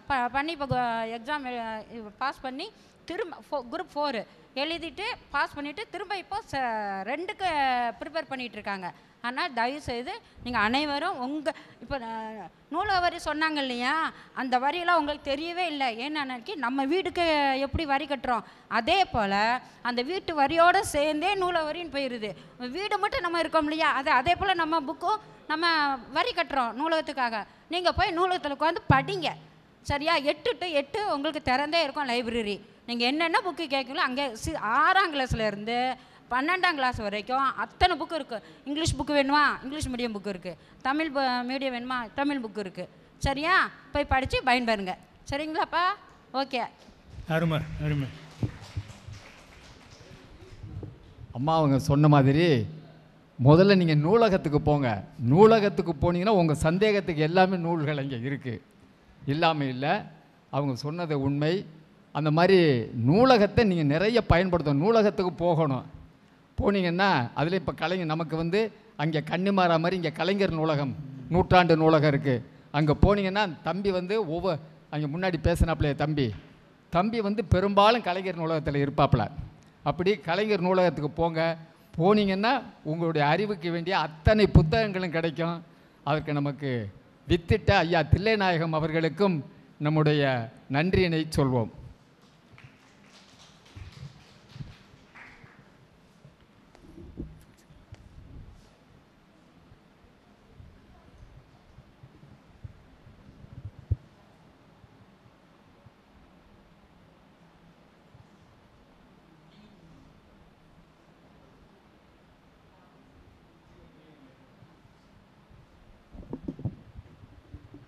கூடுதல் தகவல் சொன்ன ஈக்கி ராமசாமி ஐயா உள்ளிட்ட அத்துணை பேருக்கும் நன்றி. சரிங்க. அனைவருக்கும் வணக்கம். நான் இப்போ தாமதமாக தான் வந்தேன். நான் ஐயாவோட உரையை கேட்க முடியல. ஐயாவோட மறுபடியும் அறிமுகப்படுத்திக்கிறேன். நான் சின்னமனூர் சின்னமனூர் கிளை நூலக வாசல் வட்டத்தில் பொறுப்பாளராக இருக்கேன். ஐயாவை பற்றி நூல் வெளியீட்டு விழா அந்த 2017 நடந்துச்சு. ரொம்ப சிறப்பாக நடந்துச்சு. ஐயா அரியர் அவருடைய முயற்சியெல்லாம் ரொம்ப சிறப்பாக நடந்துச்சு. அன்றைக்கி தான் ஐயாவை அன்றைக்கி சந்திச்சது. அதுக்கப்புறம் 7 ஆண்டுகள் கழித்து இன்றைக்கி தான் சந்திக்கிறேன். ரொம்ப மகிழ்ச்சி. வாழ்த்துக்கணியா, ரொம்ப நன்றிங்க. ஐயா அவர்களுக்கு அந்த ஒரு சின்ன புத்தகம் பரிசு கொடுங்க.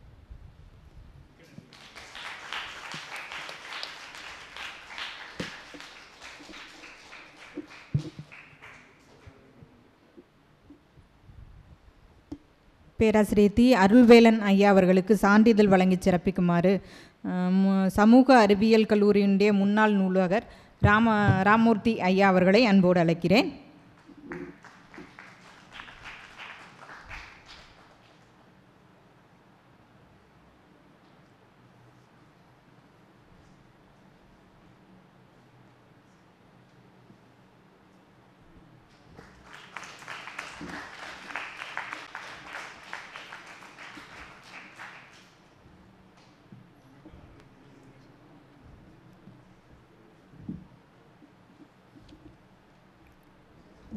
உலகத் தமிழ்ச் சங்கத்தினுடைய இந்த 168வது தமிழ் கூட்டல் நிகழ்வு மதுரை காந்தி என்எம்ஆர் சுப்பராமன் மகளிர் கல்லூரியோடு நடத்துவதில் மிகுந்த மகிழ்ச்சி அடைகிறோம். இந்த நிகழ்விற்கு தலைமை தாங்கி எங்களையெல்லாம் வழி நடத்தக்கூடிய உலகத் தமிழ்ச் சங்கத்தினுடைய இயக்குனர் முனைவர் அவ்வை அருள் ஐயா அவர்களுக்கு முதற்கண் இன்றைய நன்றியினை தெரிவித்துக் கொள்கிறேன்.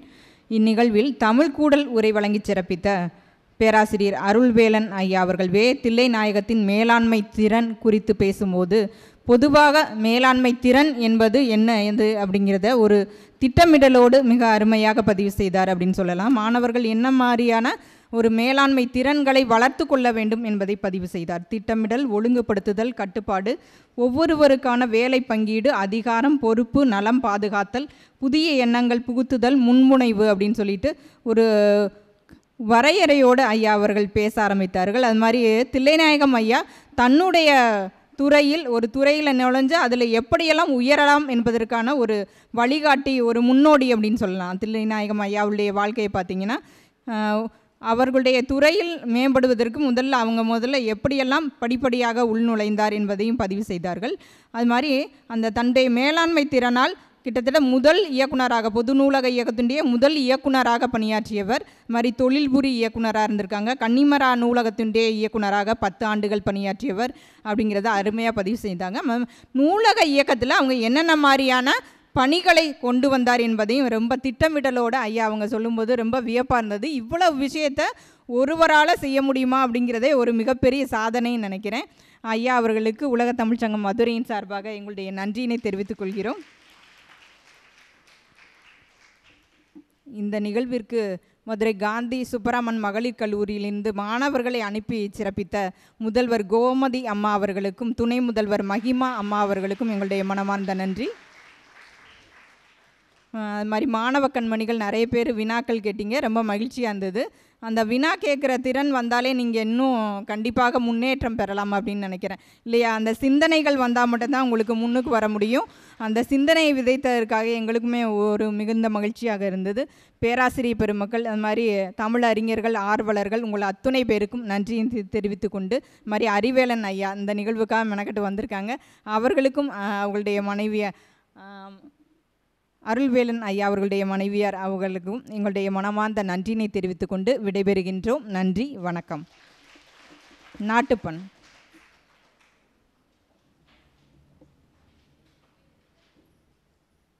ஜனகண மன அதிநாயக ஜய ஹே பாரத பாக்ய விதாதா, பஞ்சாப சிந்த குஜராட்ட மராட்டா திராவிட உத்கல வங்கா, விந்த ஹிமாச்சல யமுனா கங்கா உச்சல ஜலசிதரங்கா, தப சுப நாமே ஜாகே दब सुभाशिष मागे, गागे दब जय गादा, जनगण मंगलदायक जय हे भारत भाग्य विदादा, जय हे जय हे जय हे जय जय जय जय हे।